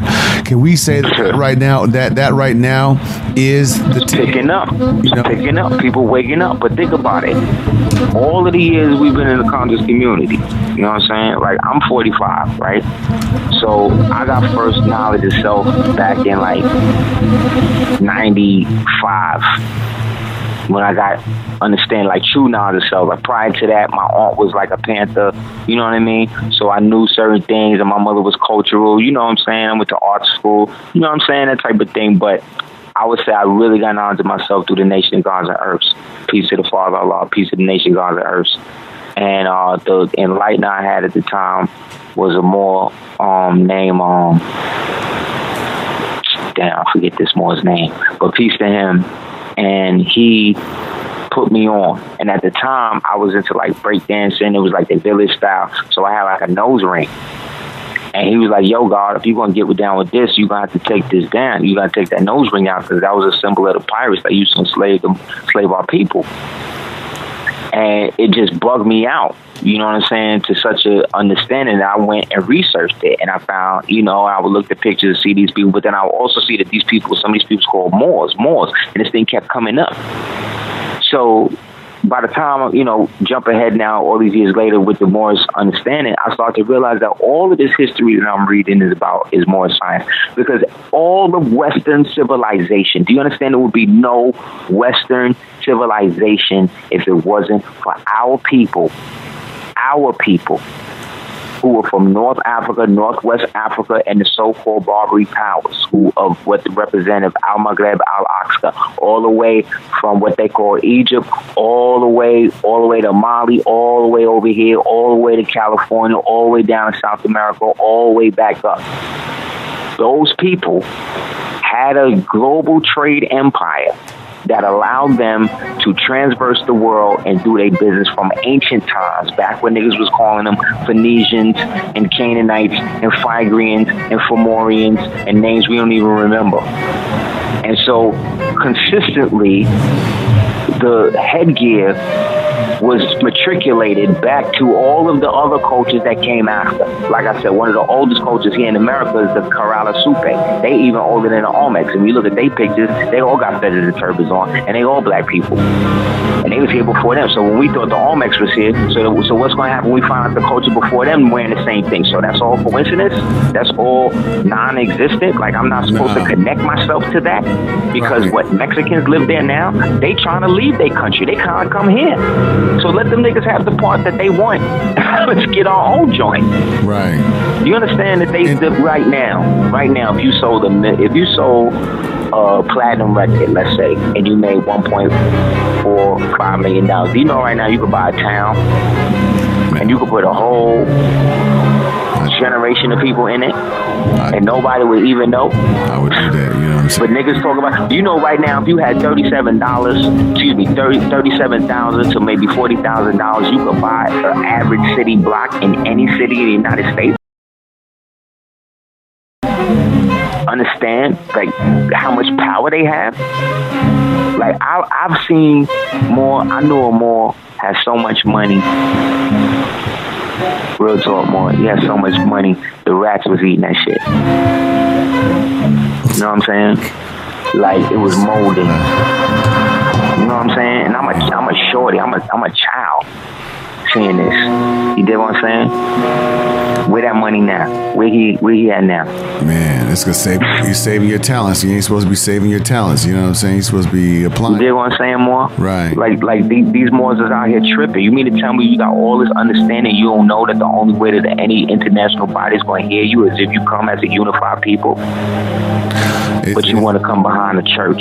Right. You want to go to Africa. Look at what's happening in Africa right now, right? Last month, Trump put this decree in the Congress that allowed them to establish military bases in Ghana if Ghana let them. It was a big outcry, and allegedly Ghana declined. Right. Then a month after that, Ghana put out a document stating that they would give African Americans specifically free visas to come to Ghana. Now think about that. Think about that. So it's a coincidence that right when this nigga say he gonna try to open 20 military bases in the city, that's when y'all niggas put out this document talking about, oh, we sorry for slavery, y'all can come back free, no visa and all of that. Nigga, we ain't from. Come on now. There was an old Twilight Zone episode called How to Serve Man, and it was about the aliens when they came, and everybody was bugging, and they were so humanitarian, and they were there, and they had this mandate called How to Serve Man, and it was a book, and it became a bestseller, and everybody was there, and then finally they allowed people to come to the spaceship, and because they understand the doctrine of how to serve man and how to be, humanitarian and all of that. And then the doctor that was spearheading all the shit, who was mad skeptical at first, wound up being won over. He decided, okay, fuck it, I'm gonna go with these people to their world and see what it is, because we want to serve the universe now. And then boom, he's on the ship going up, and the secretary went on and said, yo, we translated the book. It's actually a cookbook. And so while he's trying to get off the shit closed, and then they fly off, and then that's that. So again, it's an allegory to what's happening now. Niggas act like these white people think this nigga Trump is there backing them up and letting them do what they want to do, but what he's really doing is allowing the world to see how the white man and white woman don't deserve no sympathy for everything that they've done, specifically the American one. And the British one is right after, and the Israeli one is right after that. The Russian one, the Italian one, the real wars start after what these white people want, and then we got to deal with the Chinese. Because the Chinese already started with Africa. They already opened 19 police stations in South Africa. They already opened up their own aspect for their own airport in Zimbabwe. They already start in phase 2 of the situation. So niggas talk about all of that to explore Akon is this and that, but they just China just gave this nigga allegedly $1 billion credit limit. What that says to me is that he's an agent. He's an agent in China, and he's trying to get you niggas to go to Africa so they can create a new slave labor class, so that way the Africans can feel like they better than you. I may be wrong. I may be wrong. No, but I just politically speaking, that's what it looks like. And what also looks like the sound effects is really hella funny. But that's why we talk about. That's why I kind of bring this to the conversation. You kind of bring us into the present moment, and for us as individuals to start thinking about what's best for our families and what to do. We have Candace Owens, Dr. Dyson, and other individuals, David Banner, D.L. Hughley, and Boyce Watkins. A lot of these individuals are coming up with different things to do and solutions in a wide spectrum of ideas to what to do. Candace Owens is pushing the Republican agenda like Kanye West was doing. And then you get, and so my thing is this. My thing is this, with the audience of individuals who are coming into this who don't understand the nationality, don't understand some of the things we're talking about, is it in our benefit, even though I know at the beginning you said it's not in our benefit, but as times evolve, empires rise, empires fall. We know who it is. Jupiter rising. She is Jupiter ascended. She knows who she is. She's a king. She's a queen of the universe. She goes back to scrubbing toilets with toothbrushes.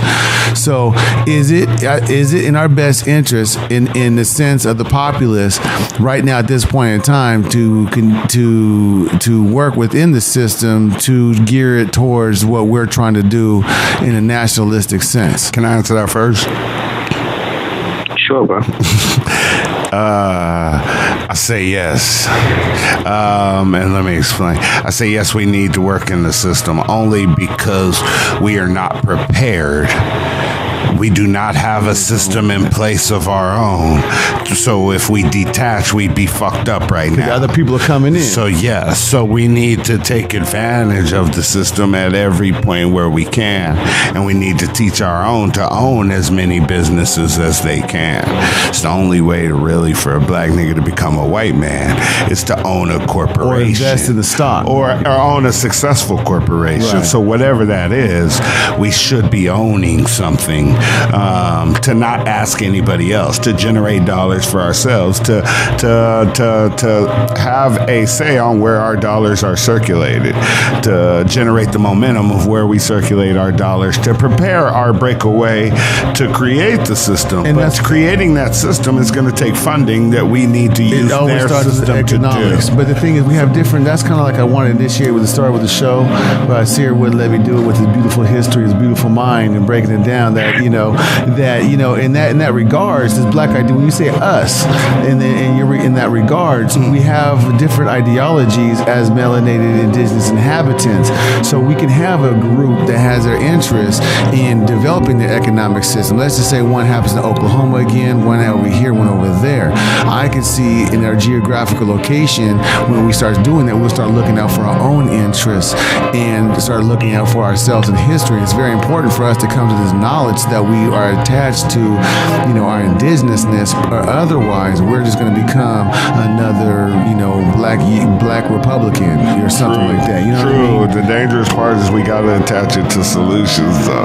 Right. True. Even if we're pondering, because just going over the history is good and it's necessary to know how to fight who you are. You need to know who you're fighting.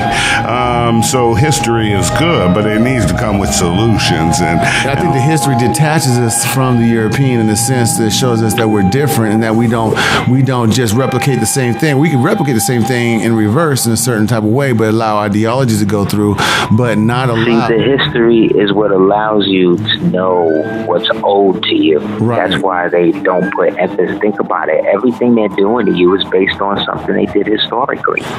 Name one thing that's happening to you now that didn't happen because some white man did it, or enforced it through some statutory code, legislative body, or whatever. You can't, because everything that they do is based on what happened before. So why is it when we do it, it's a problem? See, it's a problem when we do it because we are actually the true possessors of the land. The land is the money. The land is what's tied to your inheritance. The inheritance is backed by the full faith and credit of the United States. When you become a national of your state, you become a direct depositor, elector of that inheritance, and whatever debt you get, you can charge to the United States, and the United States has to pay it. Period. It has nothing to do with any political body. This is what your ancestors left you. But because we listen to a bunch of niggas, and because we listen to a bunch of people who do not stand for nothing outside of YouTube clicks, outside of some sort of public accolade, some sort of financial endeavor, they are not understanding the true weight of what you're dealing with. You are the only people in the world that is not identified by a nationality. Do you think that's coincidence? Do you think that's for a reason? No. You are the only people in the world. When they were somebody from Ethiopia, when they from somebody from India, they don't go to that person and say, you really from Africa, you should go back to Africa and find your roots. When they go to somebody that's dark skinned in Bolivia, they don't go to them and say, you know what, you're really from Africa, you should go back to Africa and find your roots. When they go to somebody in Germany that's black, they don't say to them, you know what, you should go back to Africa or whatever and find your roots.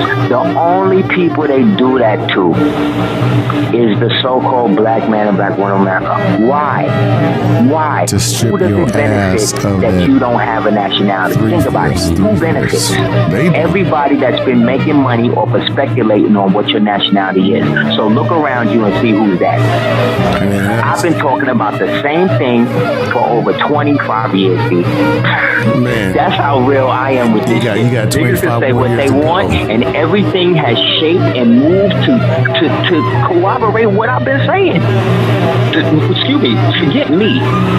What the Moors, what the Prophet, what people who identify as Moorish Americans have been knowing from the beginning. If I can show you Moors putting people in office with their own nationality outside the U.S. system as electors through the Republican form of the organic Constitution that existed from 1787, the same year that we established the Treaty of Peace and Friendship, signed on the Delaware River. Come on, man.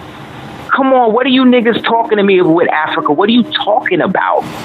What are you talking to me about? Oh, I'm Cherokee. Oh, nigga, Cherokee started in the 1800s, nigga. What are you talking? Show me a flag from any Indian nation. From any Indian nation prior to the late 1700s or the 1800s. Show me one. I could show you Moors flying a flag from almost 3100 BC.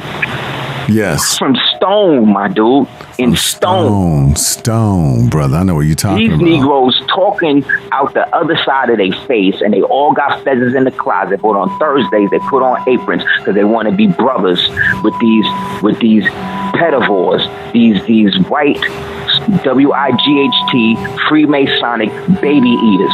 Who are you talking about? The Moors? Are you talking about the Moors in power today? About everybody. I'm talking about everybody that it applied to. That's what I'm talking about. I'm talking about everybody that it applied to.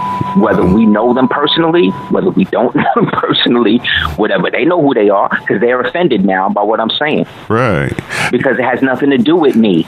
This ain't about me. No, I'm just wondering. What I'm trying to say. No, I didn't take it personally. I was just getting clarification of the people you're speaking on when you say. Niggas are making money off of political hits, and a lot of these hits go down in these Freemasonic circles, and they solidify them with money and sex, okay, and blackmail. All European business run on blackmail. It don't run on money. It run on blackmail. What I got you on videotape doing, what I got you on tape doing. That's why they compromise you when they try in their initiation process.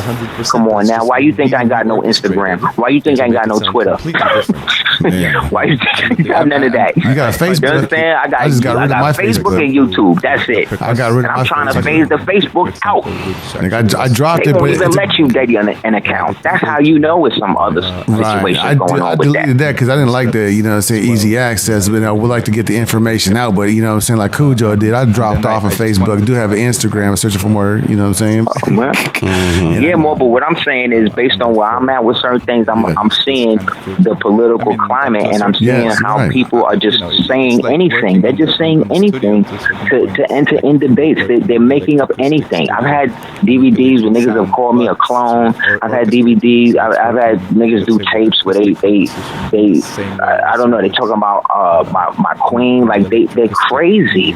And I don't have a lot of that type of stuff. But I'm saying to say is, regardless to what is going on, there's always going to be an objective within our own people to derail us from where we're going. And that original divisiveness came from those who originally crossed over, those who broke themselves into 12 different tribes and eventually became lost. When does that change? When does it change? And these lost people, this, in my opinion, it started in 3100 BC when the Hebrews split from the Moabites, and they decided that they was going to go their way and started worshiping calves and all this other stuff, and then they got mad because they were starving, so then they decided to invade Canaan, which was our land, right? And then knock that out. Then we made a agreement with them that we would leave certain Moors amongst them as what's called the Pahath Moab, Pahath Moab, who would be the ones to choose who would be the king of each of the so-called 12 tribes, because they adopted our customs, they adopted our language, they adopted our writing. So when we see Hebrew writing, that's ancient Phoenician Canaanite writing. That's us. Because they were lost. They started in Egypt. They had a civil war as well in Egypt. They wanted to be somewhere else. And they said a civil war in Egypt with the Israelites, and that's why they had the, I forgot the name of the stone, but the stone talks about the Moabite stone. The Moabite stone, exactly. That's right, from Shamash. Yeah. And they adopted that, and they invaded Canaan, and then they knocked that out. And then those of us that was of those people went to our cousins in Hikipata, which they call Egypt, and then he said, yo, it's a sort of your peoples is bugging. We need our own spot. So then it's okay. You do you in the northwest, southeast portion, which again is North Central and South America. And so we came back over here, did what we did, and instead of satellite kingdoms that today we call the Barbary states, and then through the Barbary states around the 7th century BC again moved up and then locked down everything up to the southern France, and then merged with aspects of the Habsburg and the British dynasties, and then started to move our way into the French. But by the 1500s, Charles V comes over here and then becomes Carlos Quintus and marries into the Inca Empire and becomes the first European up here. And then from there, sets up the lands in what we today call the Carolinas, which is now North and South Carolina, under what he called the Carolingian dynasty. So all of this is connected directly by blood to each one of us, and is documentation in libraries and political houses all over the world, man. I'm traveling getting them, and I'm on YouTube laughing sometimes at some of the stuff these dudes are saying. But I'm not going to be the one that's going to be on YouTube, hey, look at this is what it is, this dude lying. Nah, what I'm going to do is put it in perspective and put it where it needs to go. So this way, when these crackers open the vault and all of that, we start really living, these is the niggas you gonna remember. They the ones. They the ones that was out here telling you that you was everything else, making you believe that you was everything else, giving them money to be everything else. Right. You see what I'm saying? Nice. Let's listen to when really it's what we've always been. It has nothing to do with a political Islam and religion. Like, we are so vast as a people, man. Right. It's like, these niggas be like, it's exhausting. Check it out. I guess, quote unquote, I'm a black man in America. I'm 44 years old. I own a few different corporations, never had no outside funding. I've always it's long. That's what I'm talking about, more. Doing it. But I'm looking what to do now. You know what you want to do is put that into an estate/trust. Get your nationality to become the foreign entity that trust is connected to, which then makes it a disregarded entity to the United States, and then reclaim that same trust as an estate under Moroccan stock, which then puts it under the most favored nation status. And because the Prophet Noble Joe Ali came, you automatically get tax exempt status once you become a member of a credible temple, which, you know, I can do what you on that, on how to do it. That's essentially how it's done, but you want to make sure that it's done in a manner by which now all of your documentation is reflective of the same ID. Like when you see a Chinese person, you know, his Chinese name is on his ID. You know what I'm saying? When you see a black person, his corporate name is on the ID unless there's an eel on there. If there's an eel on there, then he's dealing with a nationality thing. So the same government that niggas is talking about don't acknowledge Moors, don't do this, don't that. This is the same government I'm as consul helping Moors receive passports from, stating the exact opposite. But again, I'm not out here on some, hey, go to my website, download this, send this to this person. Like, I'm not going to do that because all that. Sometimes the more truth you bring to something, the more confusing people will get. Right. So you got to let people deal with you as they in. I've never liked salesmen. I've never liked soliciting. I've been in positions where I'm at a Moor, first getting into it, mad green, and we sitting there, he teaching me all of this Moor science, and I realize I'm sitting in a Freemasonic lodge. What are you talking to me about? Like all I'm seeing is the opposite of what he's teaching about. This Islam and the Prophet and this. All I'm seeing is the most worshipful master and this and that. Then I'm thinking, wait, is this nigga trying to put some type of spell on me? You know what I'm saying? Like, is he trying to ingrain something? Because that's how I've always thought. Paranoid or whatever that is, I've always thought that because I grew up reading certain type of books, Pet Cemetery, you know what I'm saying, Swan's Lake, like all types of like novels and stuff like that. So I'm very attuned to hyper motivation. Some of the quotes so whenever I see elements of that in situations, I strive to step back and be less involved and more objective. So that way, I'm not bringing my BS to the situation. And what I see in the Moorish community, what I see in the so-called Black conscious community, is that they don't realize how we are dictating how society runs now. We got Obama elected. There's parts of us that understand what the Trump thing is doing. And then remember when there was a time in the conscious community when you had like the Israelites saying this and the Aseer said society saying this and then the God saying this, and everybody could come together and listen and go to this one lecture, ask Rockwayzy, or this one. Even if you wasn't even down with it, you would just go to just get the knowledge. Yeah, I'm not from the West Coast. We don't have that. We ain't 120th well, Street. What I'm saying is there was a time when you see some of the old DVDs that you see some of these jokers on YouTube shows and stuff like that. There was a time where it was really popping like that. So I came in towards the end of that wave. You know what I mean? Towards the very end, a lot of the elders was going away. So what I'm saying is, what I peeped was that it went from a situation of people revering and supporting information and exposing what this devil is doing to us daily, to then exposing the black devils that was really working with this devil, like Steve Coakley, people like that was really putting in work. Claude Anderson, Professor Smalls, you understand? These niggas is really jewel-proof them. They can show you legal documentation, government-funded programs that they was doing this to you through, which was dope.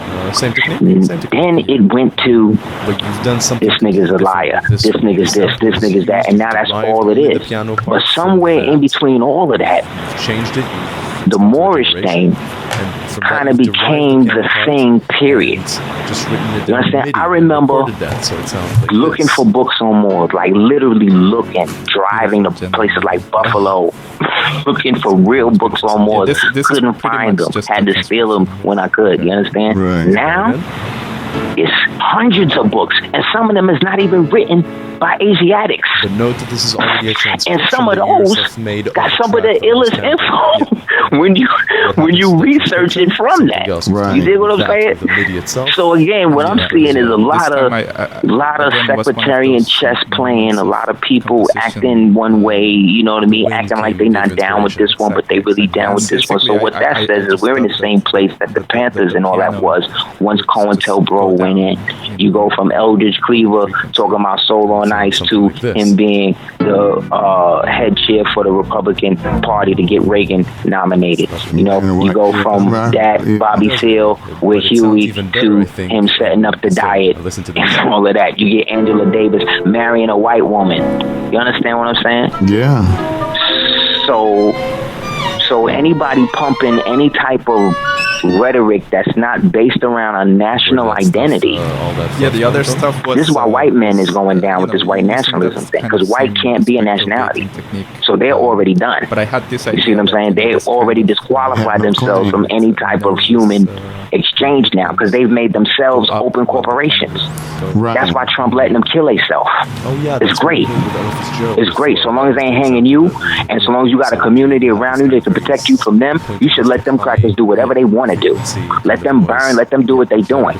Because what's going to happen is when it goes down, they're the first ones that's going to catch all the hits. Because when the crackers and the things come, they're not coming for us. When I say us, I'm talking about those of us that are in a standing that when it goes down, I can fly this flag from outside of my house and they go right next door to the next nigga. You don't believe me? Look at the movie Red Dawn. You don't believe me? That's real read tough. the book.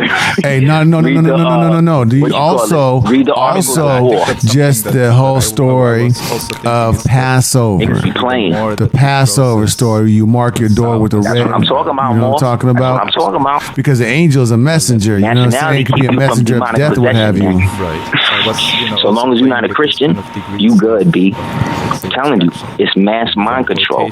And we existed before all three of the Abrahamic religions.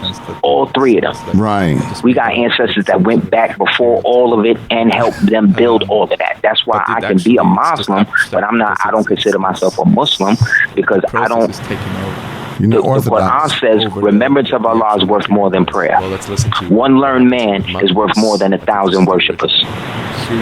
Jesus is mentioned in the Quran more than Muhammad, and Mary is mentioned more than both of them. So when I read the Circle 7, when I understand Jesus, I'm looking at the archetypical understanding of what it was to be the type of Moor to declare his nationality to Rome. That's exactly what the hell I'm doing right now. Hey, you know what? That's exactly right. That's why Paul is named in the Roman government. If you look at that, stop and pause. That was a deep point because Paul's name is Shaul. It's Saul. That's right. Shaul. And Shul is what in Hebrew? That's the hell. Right. Well, yeah, that's a place where it burns. And he would use Paul, and what he was saying, that's what they were talking about. They were talking about people who came and dominated the land as that's the Hebrews, the ones who crossed over. Yep. Those who crossed over the River Jordan, who started worshiping the false calf god. That's why Jordan, right? And the colors for him, and the colors for this god that they was worshiping, which was a reversion of Mithra merged with Hathor, was called. His colors was black, white, and red. That's why Michael Jordan, who was also the god of the air, which was the god that they was worshiping, who was also the god of the air, was the god of the bull, which is why it was also the god of the bull. You understand what I'm saying? Mm-hmm. They ritualistic, and the god's number is 23. Yeah. And So what they did was archetypically turn this Moor, who was a Tar Heel, right, which means he's a Siska Blackfoot by generations. He's an original man, Osiris, who they done now ritualized into this archetype to be able to make all this money based on the foot. And the foot is a symbol of the sex organs, which is why niggas be killing for Jordans, and which is why niggas will cross you for Jordans.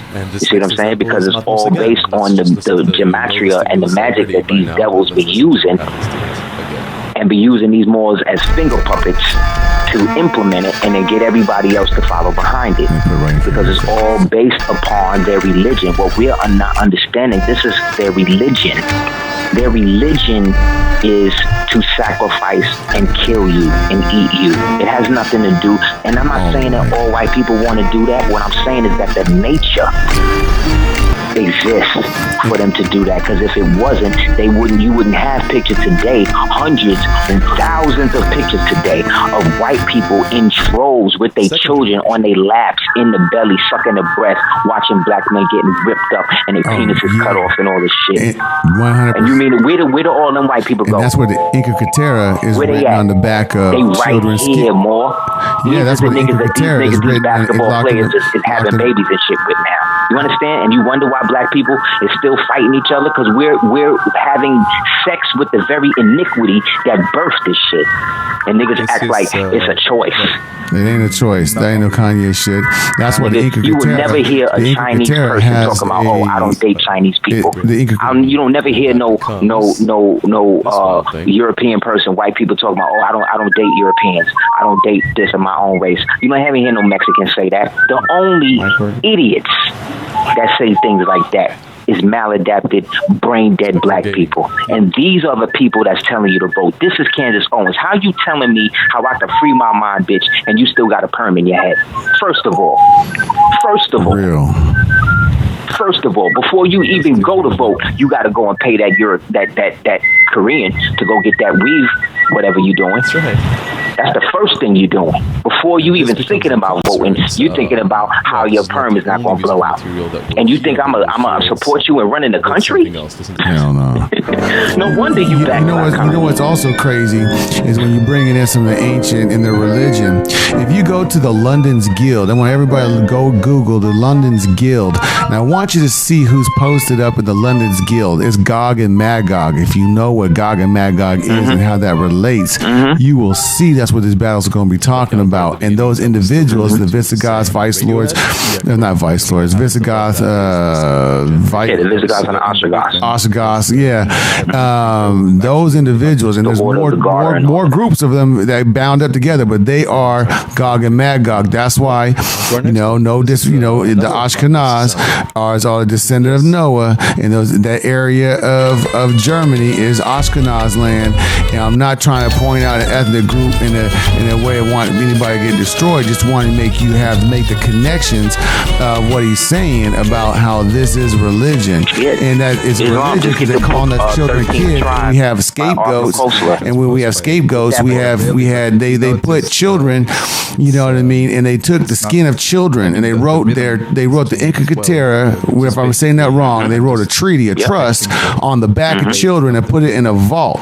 And when he's talking about eating children, that's exactly what they used to do. They came over here doing that in Charlestown. They was digging up our people, and Thanksgiving they was eating us, and they had Black Friday. I mean, they have a history of doing this, and that's part of what they're doing. And so even though I want to start the show talking about the paradigm within the blackness of understanding, we really in a way are not part of that discussion, but at the same time we've got to find a way to engage so that the outside forces don't create a climate in which help make our lives more difficult. And so that's I think the thing is we can't do anything. If we're going to do it public, we can get people to know about it, but you got to almost do it like some flash mob shit. You can't even really publicize it like that. It got to be those type, you go to those clubs and then you go to the back and then they open up the wall and then it's a whole nother club. You got to have something like that popping, because in the end, everybody, you live in a fast food culture, so everybody needs to be seen 24/7. So they couldn't, when they first started proposing everybody getting, cameras everywhere, there was huge riots and all that. I remember that in the late 90s and all of that. But what they did was they created MySpace as a beta test, and they got people with that. So once they came out with Facebook and then the cell phones and then the pictures in the phone, that then desensitized people from the cameras all around them. And then what that did was that urged people to now want to have cameras. You understand what I'm saying? So you got to understand, you're in a society, you're in a type of petri dish that anything that you do to break out, as much as you do it, as long as you're striving to do it within that, you're never going to get out. Because like for instance, there's a movie called Dinner with Andre. And if you watch this movie, towards the end of it, he's having dinner with this Caucasian dude, and he's describing New York. And New York basically is everything that he's saying it is. It's basically an open prison where everybody lives and everybody maintains the prison based upon their position of what they feel they are in the prison. And in that, nobody knows that's the prison, but you tell them it's a prison, it makes them want to stay in it longer.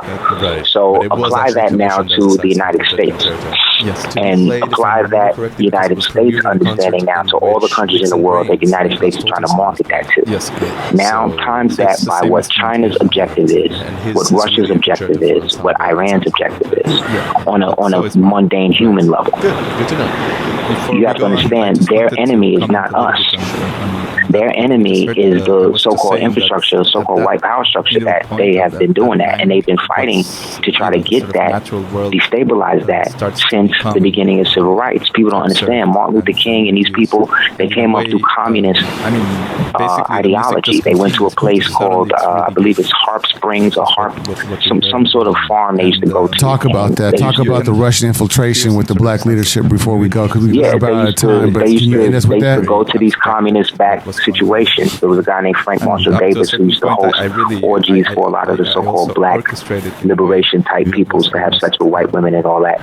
Allegedly, Obama's mother, all them naked pictures that you see of her, that's taken by Frank Marshall Davis. I heard you on another show. You talked about how a lot of our black organizations, and we're about out of time, but how some of our black organizations were infiltrated through, by Russia and so forth like that. And you were talking about, a lot of our brothers and sisters. So could you end us out, close us out with that information about how, some of our deepest black power movements we end up becoming socialists by propaganda that's coming in from external territories? Indeed. It's very much creation. What we understand as socialism was actually birthed by the Mayas. If you look at the Maya civilization and the Maya economic structure, it was very much like socialism, but it was still based on equality. You know what I'm saying? So by the time the Russians adopted that and they started to influence the blacks to do that, that was a way that they would work with the Jewish media, the Jewish people, to be able to prop that up. Because people don't know, before Israel was Israel, they was going to make Israel in China, in a place called Manchukuo that they had acquired during the Japanese invasion. But after they kicked the Japanese out, it didn't work. So they decided that they was eventually going to give them Palestine. So essentially, when the Cold War started, the best way to chip away at the white liberal power structure, the white Freemasonic pedophilic power structure, would be to use blackmail and to use the insurgency through the black people by inciting them through the different agendas that were now being exposed by them. So Russian intelligence would get stuff, and then they would just leak it to different Panther organizations and things like that. They didn't necessarily know where it was coming from. And then what happened was the FBI started to follow the same pattern. This is why J. Edgar Hoover hated Martin Luther King so much, because he knew that Stevenson or Levinson was the one that was writing the speeches, and he was a card-carrying member of the KGB. So all these niggas was basically all communists. Stokely Carmichael was a communist. Angela Davis was a communist.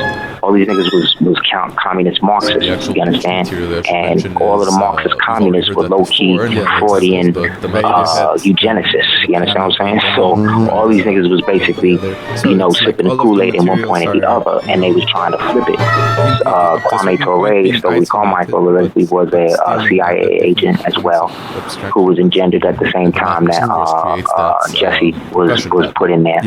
And so the mode of operandi from that point on, after the 60s, was to not even worry about black leaders, but basically create black cults or black religious situations to keep people caught up in the arts and things like that.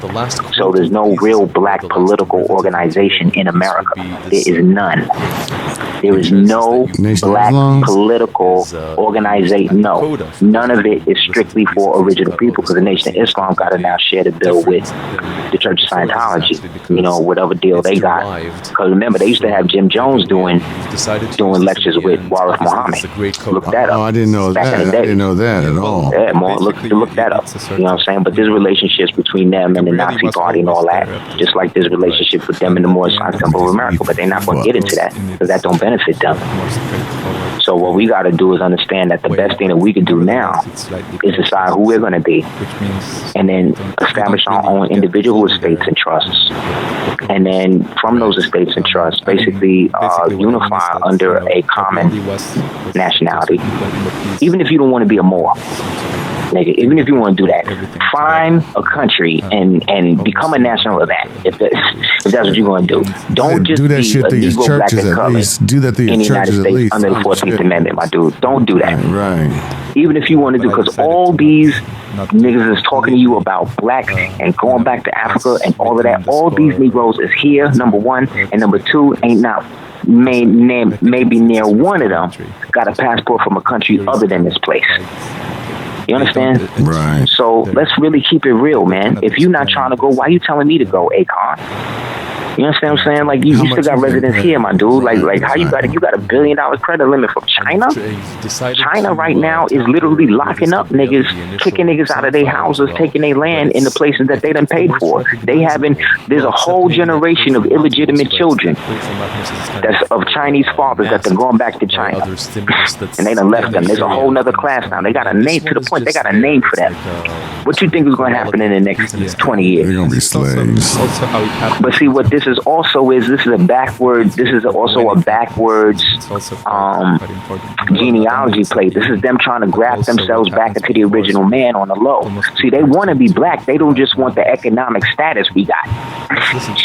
So if they could be black with their own Chinese status, see what I'm saying? Just like if you could be white, but you could be black. Like, if I'm on the corner with my pants sagging and this and that, I'm a criminal, but when Jason Timberlake do it, he's fly. You see what I'm saying? When you want it like that, that's where they at now. But what they don't understand is Allah is all wise, man. And within 20, 50 years, there ain't gonna be no white people left. The next generation. It ain't. Say birth rate is 0. Look it up. Yeah, I feel you. On that note, we gotta get out of here, my brother. I appreciate it, man. We could do this for 3 hours. You Then what already we gonna know. do? Then You what? already know. Then we gonna have to go with who gonna try to be the new white man. So let's try to be ourselves, man. True that. And let's try to learn to love instead of hate. Thank you for having me on, my brother. Man. Thank you for having me on, my brother. All the time, brother. Appreciate you. It's What's always- your YouTube channel that people can follow? Islam, you can hit me up at Aseer, the Duke of Tears. Quite recognizable change. On YouTube, you could also, if you want to talk to me or build on terms of a consultation or talk about some of the things we built on or whatever, you could do so at houseofl@hotmail.com. And if you want to check out some of the classes and things that I've done over the years, you can check out www.aseerthedukeftears.com, as well as www.gumroad.com, and type Aseer the Duke of Tears in the chat. And lastly, if you go to Facebook, you can hit me up at Aseer Ali Cordoba. And lastly, also check out www.cordobaorganics.com if you ever have any type of like eczema or whatever.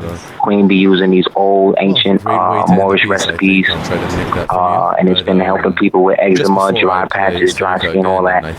So definitely, thank you guys for having me and supporting. Thank you so much, and I really would appreciate if you take this video and upload it on yours, because I thought this was a very good interview. Islam, definitely. You know, and I really, it's just about spreading the information. I'm searching for more, trying to go forward, and and I agree with you on getting ourselves our state established, and and engaging financially with our community to come up with an identity and so forth, man. And I always economics. That's the way to go, Morris. Let's get it together, man. Yeah, I'm Powernomics too, and I'm really grateful to have you, and that you spent the time on this show and with our audience, and just the love and passion, man.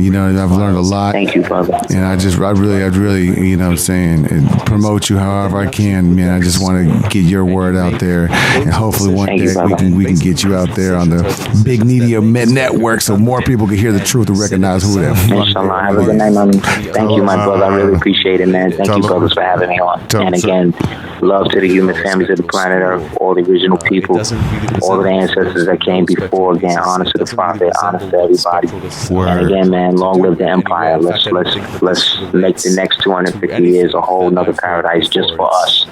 Just for us. Imagine that, a world where we just think about what we want and nobody else. We can do it. Damn right. And by doing that doesn't mean that we selfish, man. But you got to pay your light bill, or else you'll be in the dark. True Pay yours that. first. And with that, follow Searching for More on YouTube, and everybody out there follow at Searching for More on Instagram. I do have a movie on streaming services and in Walmart and Best Buy right now called All Between Us, starring Tiffany Haddish and Brian Hooks, that I executive produced and directed. So please, ladies and gentlemen, go out and support that. Cannabis company, Evans and Jones Cannabis Mixer. And I don't know, man, but next time you shoot a movie, man, I better be in it, man. That's all I know. I can do it. Yeah, peasant.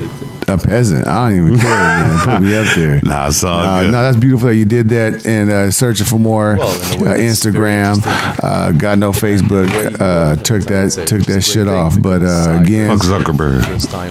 Huckleberg took the Instagram, I took the Facebook off. But next week we're going to get into the dichotomy of the black vote and what's being put out there in social media, because I want to go over what's being put out there and help us get some voices from our community, from what we call our community and our people, and also what's being pushed out there to help us navigate and come together and streamline this understanding of who we are and what we are. This is the Hastenog Niggas L. That dude over there is Jamie Jones. Behind the ones and twos is Steph Low with the buckshot shorty. There we go, and we out. Strangely, I wasn't really bothered. I was just exhilarated by the music, but I hope that maybe some people who had listened to Aseer at the beginning of the show